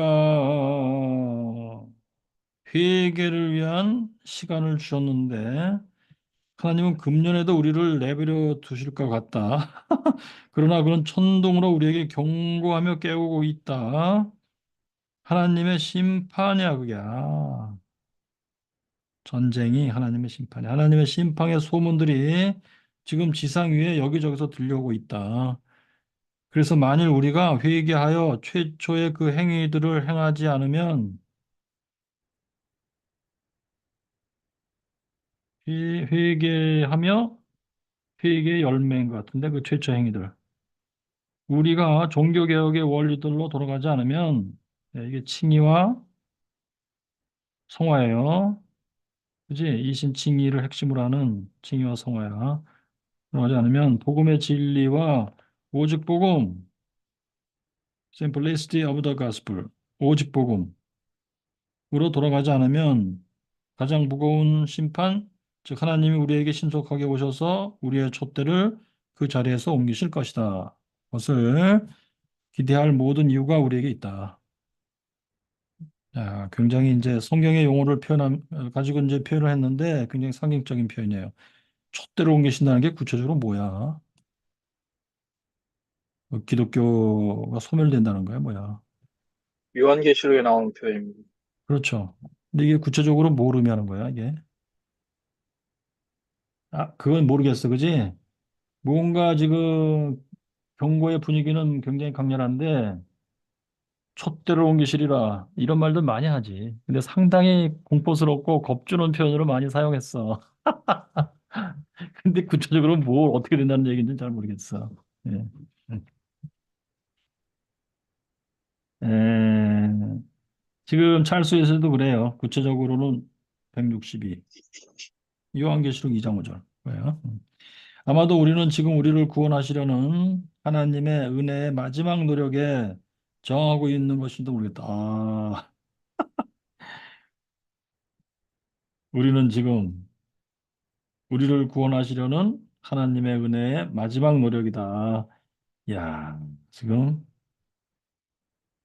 찰스 웨슬리는 상당히 공포 분위기를 조성하는 그런 스타일로 설교를 했구만. 웨슬리 같으면 이 정도는 아니에요. 웨슬리도 상당히 강력하게 경고하지만 이런 식은 아니야. 근데 이 사람은 하나님의 은혜의 마지막 노력, 이게 지가 어떻게 알아, 이거를. 근데 이런 걸, 이런 표현을 막 구사를 하는구만. 겁주려고. 제가 볼 때는 별로야. 음, 웨슬리 같으면 이런 식으로 안 해요. 음,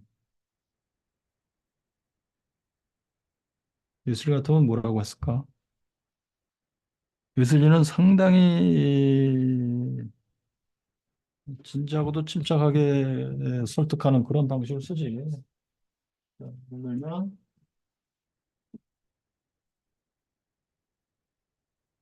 예컨대 원죄라는 설교를 봐도, 음, 이제 이 설교, 예술도 대개 설교의 끝에는 이제 적용 부분을 이제 두는 거예요. 그래서 설득하고 격려하고 어떻게 행동의 지침을 내려주고 이제 그러는데, 에,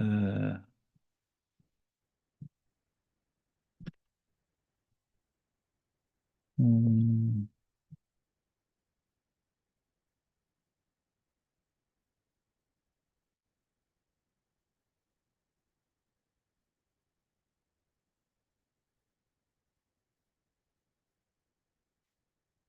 음, 그러니까 성경의 이치를 정밀하게, 정확하게 아주 세부적으로 가르쳐 주면서 설득하는 그런 방식이에요, 웨슬리는. 예, 예. 너희는 하나님의 말씀을 그렇게 배우지 않았다. 원죄의 설교 그 부분인데, 인간 안에 있는 것을 보시는 그분은 자연과 은혜에 대하여 우리의 타락과 회복에 대하여 전혀 다른 설명을 하신다는 것을 너희는 알고 있다. 지금 이제 웨슬리가 얘기해 준 거야. 종교의 위대한 목적은 하나님의 형상 안에서 우리의 마음을 새롭게 하는 것이요. 우리의 첫 부모의 죄로 인하여 입은 의와 진정한 거룩의 전적인 상실을 복구하는 것이다. 그것을 너희는 알고 있다. 그러니까 웨슬리가 이제 앞에서 쭉 얘기해 줬으니까 이제 알겠느냐. 너희는 이제 알게 되었다, 이제. 그러니 거기에 따를래 말래 선택하라. 이런 호소예요. 이 목적에 답을 주지 못하는 모든 종교, 이 목적에 미치지 못하는 모든 종교, 영혼을 창조하신 하나님의 닮은 모양을 따라서 하나님의 형상 안에서 우리의 영혼을 새롭게 하는 이 목적에 미치지 못하는 모든 종교는 불쌍한 광대극이요, 단지 하나님을 조롱하는 것이다. 이게 신랄한 표현을 쓰긴 쓰는데 막 공포 분위기를 조성하고 그러진 않아. 웨슬리는 상당히 사고하고 표현하는 스타일이 달랐다. 예. 성경의 이치를 굉장히 치밀하게 설명해주고 알아듣도록 설명해주고 자 이제 알았느냐? 어? 그러면은 더 이상 망설일 것도 없다. 그럼 불쌍한 광대 것을 버리고 진정한 종교로 와라. 이런 식이에요. 음. 그리고, 에, 이거 그리고 이것은 우리 자신의 영혼을 파괴하는 결과를 초래한다는 것을 너희는 알고 있다. 이런 것을 기독교라고 너희에게 속이는 모든 거짓 교사들을 조심하라. 그들이 불의의 모든 속이는 것으로 모든 부드러운 말로 품위를 가지고 아름답고 우아한 표현을 가지고 너희에게 진작에 호의를 표현하면서 성경에 대한 경외를 가지고 너희에게 접근할지라도 그들에게 관심을 기울이지 말라. 예. 과거의 성도들에게 주어지고 그리고 하나님의 성령하여 너의 마음에 주어진 그 평이하고 전통적인 믿음을 고수하라. 이거예요. 웨슬리의 호소는 주로 이런 식이에요. 벌써 성경에 주어진 초대 기독교인들에게도 주어진 그 평이하고 전통적인 믿음을 고수하라.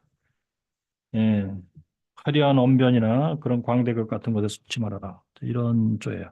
근데 찰스 웨슬리는 다시 우리 본문으로 돌아가면 우리는 지금 우리를 구원하시려는 하나님의 은혜의 마지막 노력에 저항하고 있는 것인지도 모른다. 이렇게 했어요. 아마도 우리는 우리에 대한 하나님의 계획을 거부하고 하나님의 사신들을 바깥으로 던져버림으로써 우리의 죄악의 양을 거의 다 채웠는지도 모르겠다.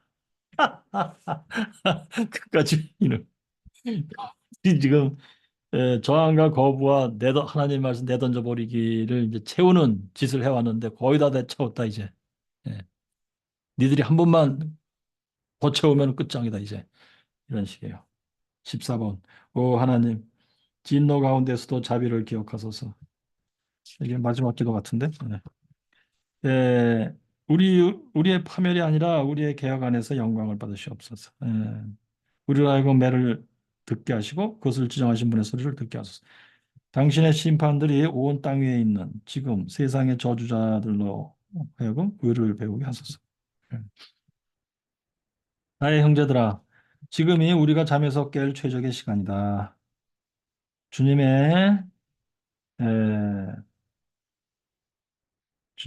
여기 14번 끝에 당신의 심판들이 온 땅 위에 있는 지금 당신의 심판들이 온 땅 위에 있는 지금 이거구나. 세상의 거주자들로 하여금 의를 배우게 하소서. 이런 개념을 갖고 있었어요.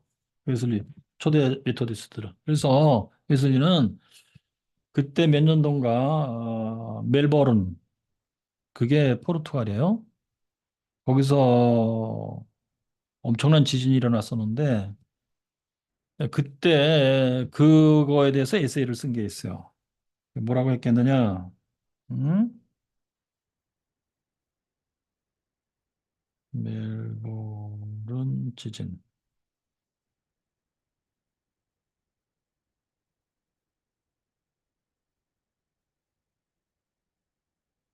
음, 멜버른이 호주야? 그때 거기가 아, 어디지? 포르투갈이었던 것 같은데. 예. 그때 그 에세이에서 웨슬리는 하나님의 심판이다. 이 얘기하고 그것은 하나님의 경고다. 죄를 버리고 회개하라는 하나님의 경고다. 이런 쪽으로 해석을 했어요. 예. 근데 지금 찰스 웨슬리 개념도 같아요. 당신의 심판들이 온 땅 위에 아마 이건 지진, 전쟁 이런 것을 의미할 것 같은데 회개하고 죄를 버리고 하나님의 말씀으로 돌아서 거룩하게 깨끗하게 살아라라는 하나님의 경고다. 그렇게 해석을 했어요. 음. 리스본 지진입니다. 리스본 맞아. 아유 아버지. 그게 몇 년도야? 가서 봐. 1755년도. 1755년 맞아요. 그분이니까요. 예.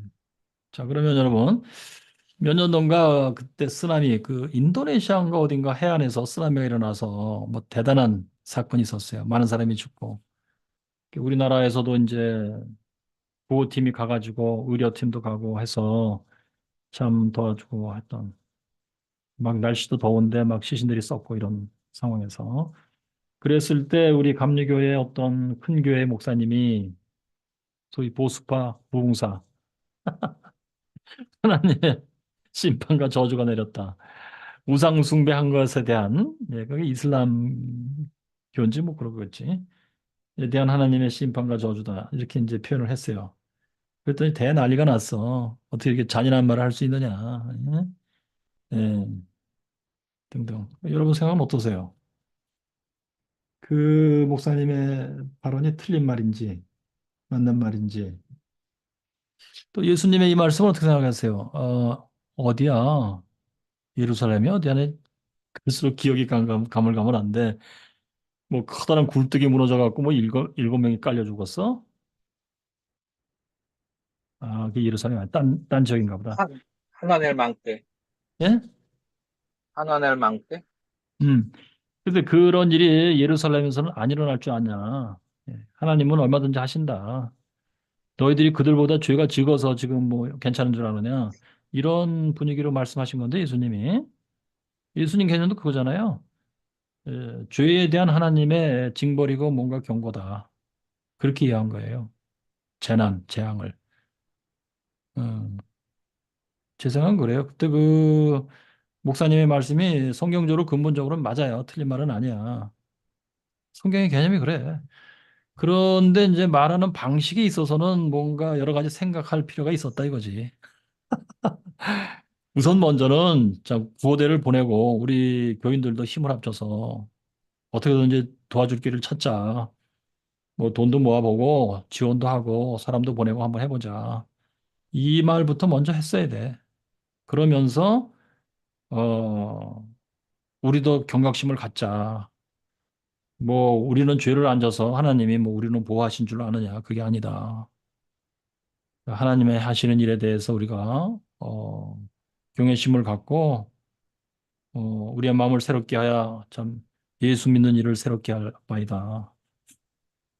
이렇게 해서 그 경고의 화살을 그 그리스도인들에게 돌려야 돼요. 뭐 세상 기독교 바깥에 세상 사람들이야 무슨 말을 해든 다 오해하게 돼 있는데 그들을 향해서 막 그렇게 대포를 쏴버리면 욕을 먹지. 예. 자, 이치적으로는 틀린 말은 아니다. 그렇지만 말하는 방식에 있어서는 좀 많은 생각을 좀 더 했어야 된다. 이런 느낌이에요. 음. 자, 근데 재밌게도 초대 메토디스트들도 같은 개념을 갖고 있었다. 그겁니다. 15번. 나의 형제들아, 지금 우리가 잠에서 깨울 초직을 시간이다. 주님의 큰 나팔이 울리기 전에, 예. 주님의 큰 나팔은 마지막 심판 때의 나팔이에요. 168. 이사야 20절. 우리나라가 피해 전장이 되기 전에, 오, 전쟁이 일어날 수도 있다. 그 얘기구만, 지금. 음. 우리의 평화를 만드는 것들이 우리의 눈앞에서 사라지기 전에 우리가 그것들을 재빨리 보기를 원한다. 선하신 주님, 우리를 돌이켜 주소서. 당신의 분노가 우리에게 그치게 하소서. 주님, 하늘에서 하감하소서. 이 포도나무를 보시고 방문하소서. 그리고 이게 뭐지? 포도나무 방문이 뭐야? 171 시편. 만군의 하나님이여 구하옵나니 돌이키사 하늘에서 구호 보시고 이 포도나무를 건거하소서. 음, 포도나무는 그리스도인들을 의미하는 것 같은데 뭔가. 그리고 하나님이 우리를 방문하시는 때를 우리로 하여금 알게 하소서. 구원의 하나님, 우리 당신의 이름이 영광을 위하여 우리를 도우소서. 우리를 건져 주소서. 당신의 이름을 위하여 우리의 죄들에 대하여 자비를 베푸소서. 그리하면 우리가 주에게서 물러가지 아니하오리니 우리를 살게 하소서. 그러면 우리가 주의 이름을 부르겠나이다. 우리를 다시금 돌이키소서. 주 만군의 하나님이여 주의 얼굴빛을 비추소서. 그러면 우리가 온전하게 되겠습니다. 자, 이제는 우리가 요구하거나 생각할 수 있는 모든 것을 뛰어넘어서 우리 안에서 역사하시는 능력에 따라 지극히 넘치도록 능히 행하실 수 있는 그분에게 교회 안에서 그리스도 예수에 의하여 세세토록 온 세상에 걸쳐서 무한히 영광이 있을지어다. 예, 아유, 이 설교가 끝날 쯤엔 사람들이 아유 죽겠다 아주 왜 빨리 안 끝나나 계속 같은 말 계속하네 라고 느끼지 않았을까? 좀 그런 기분이에요 뭔가. 살 수 있을 리가 이게 몇 살 때 한 거야 이게 살 수 있을 리 몇 년 태생이에요?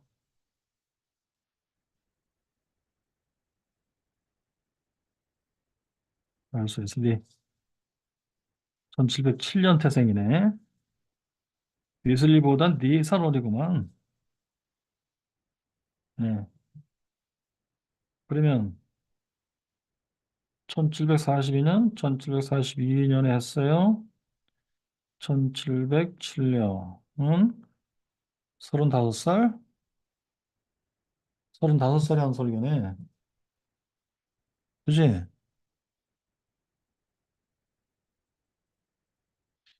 35살에 한 설교치고는 제가 볼 때는 그 설교의 완성도나 뭐 내용이나 봐서 웨슬리에 비할 바가 좀 아니에요. 그 웨슬리는 35살에 회심하고 첫 번에 쓴 설교가 믿음에 의한 구원인데 그 설교는 나름대로 완성도가 상당히 높아요. 이 설교는 정열은 끌어올라요 내가 볼 때. 열렬해. 예. 그리고 뭔가 영국 국교의 오류가 뭔지도 그 핵심은 잘 알고 있어요. 그리고 메토디스트의 그들이 발견했다는 진리의 핵심이 뭔지 잘 알고 있어요. 이것을 이제 한편의 설교로 이렇게 이제 작성해서 프레젠테이션 할 때, 거기에 조금 미숙한 것이 보인다? 아니면 이 사람의 특징일 수도 있고, 너무 정서적인 설교를 했다는 느낌. 그래서 상당히 이치를 따져가면서 이게 논증을 펼쳐야 되는 무슨 그런 주제인데 이게 영국 국교의 비진리, 메토디스트들의 진리 이것을 비교해 가면서 충돌시키는 거라고 이게 진리 문제예요. 근데 에, 너무 정서적으로 프레젠테이션 한다 그런 느낌이에요. 음. 그래서 이 사람은 찬송가 작가로서 능력을 발휘했던 것 같아. 자, 혹시 질문 있습니까, 여러분? 이 설교는 저는 비교적 힘들게 읽었습니다. 웨슬리 설교하고 좀 달라서 좀 힘들게 읽었어요. 어떤 의미에서는 조금 지루했어요. 그러나, 이게 초대 메토디스트들에게 공유된 지식이 있었다 하는 것을 확인할 수 있었어요. 찰스 웨슬리가 거의 99.9% 같은 생각을 갖고 있었어요. 영국 국교의 잘못이 뭔지에 대해서도 그렇고, 그들이 발견했다는 진리의 핵심 내용이 뭔지에 대해서도 이 둘의 생각은 뭐 거의 동일해요. 근데 찰스 웨슬리가 훨씬 논리적으로 전개하는 능력이 있어서 조금 어, 존 웨슬리보다 조금 못하다 그런 느낌. 그러나 그 당시에 다른 설교자에 비해서는 뭐 부족한 게 아니지. 이 사람도 뛰어난 설교를 하긴 했어요. 예. 그리고 이들이 어떻게 해서 이 초대 미토디스트들이 발견한 진리를 이렇게 정확하게 공유할 수가 있었는가? 아마 대화 토론을 많이 했지 않았을까? 대화 토론을 많이 했을 것 같아요. 그리고 근데 웨슬리가 주도했을 것 같아요, 뭔가. 그리고 웨슬리가 설교를 쓰면 그거 가지고도 이제 모여서 대화하고 토론하고를 많이 했을 것 같아요.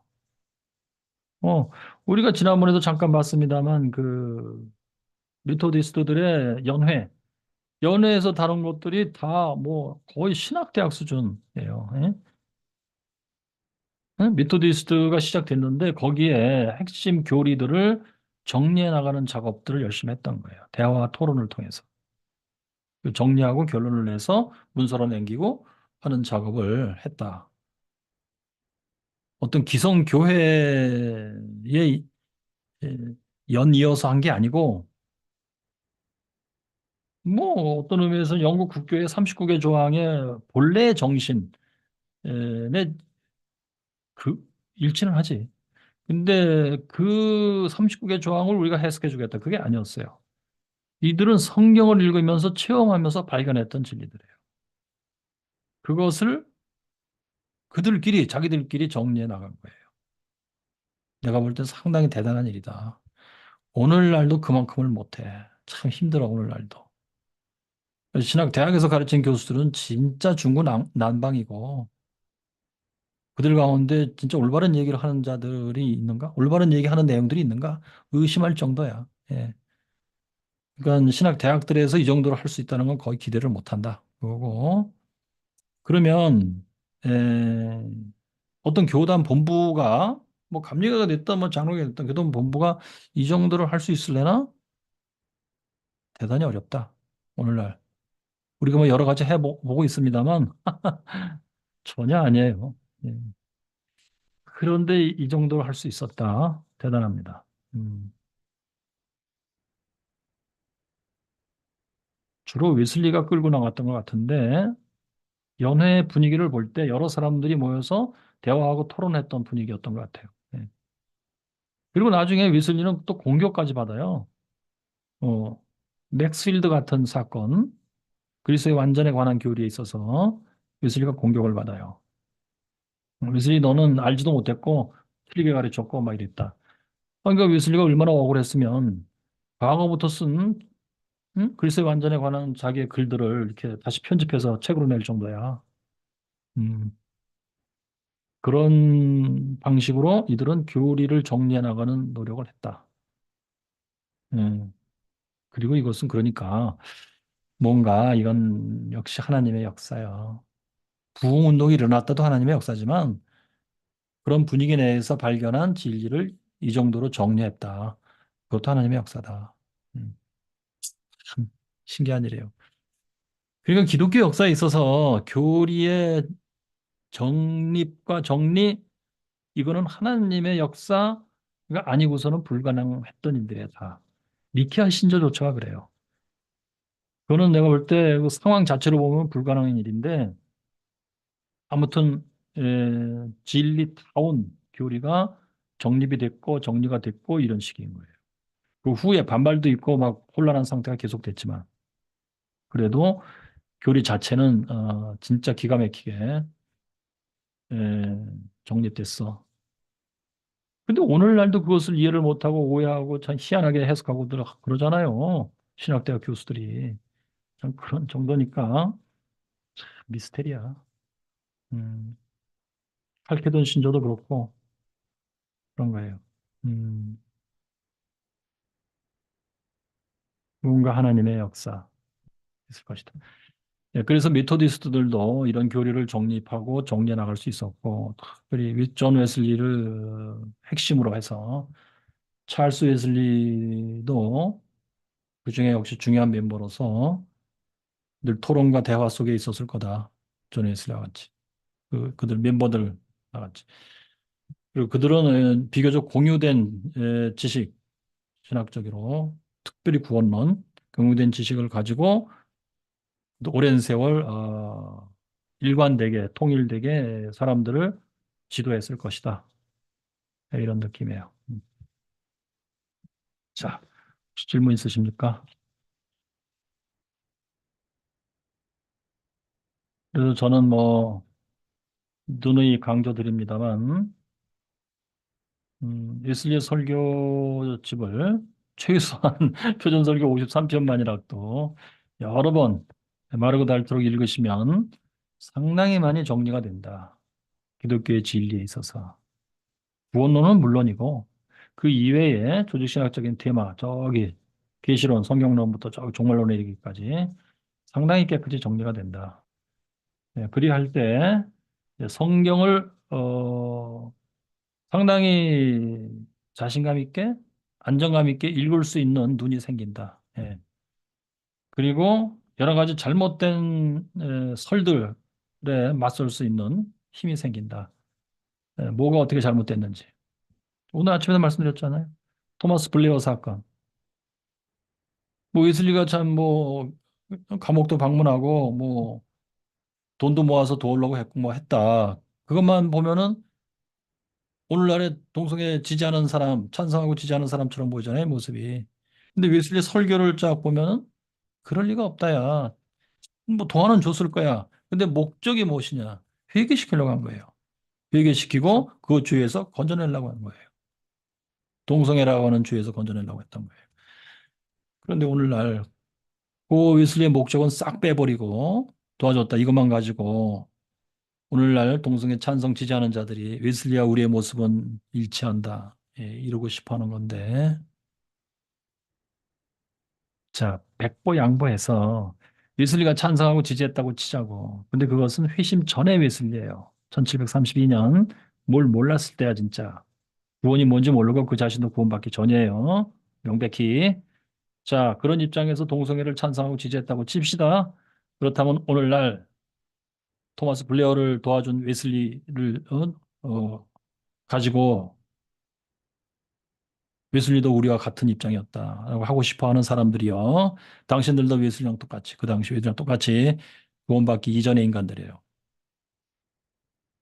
하나님도 구원도 모르는 인간들이에요. 그 영혼이 여전히 마귀에게 사로잡혀 있는 인간들이다 이겁니다. 음, 그렇지 않아요? 1732년이라는데. 생각해 보시기 바래. 자, 여기까지 하겠습니다, 여러분. 감사합니다. 감사합니다. 박진영 교수님. 자, 감사합니다.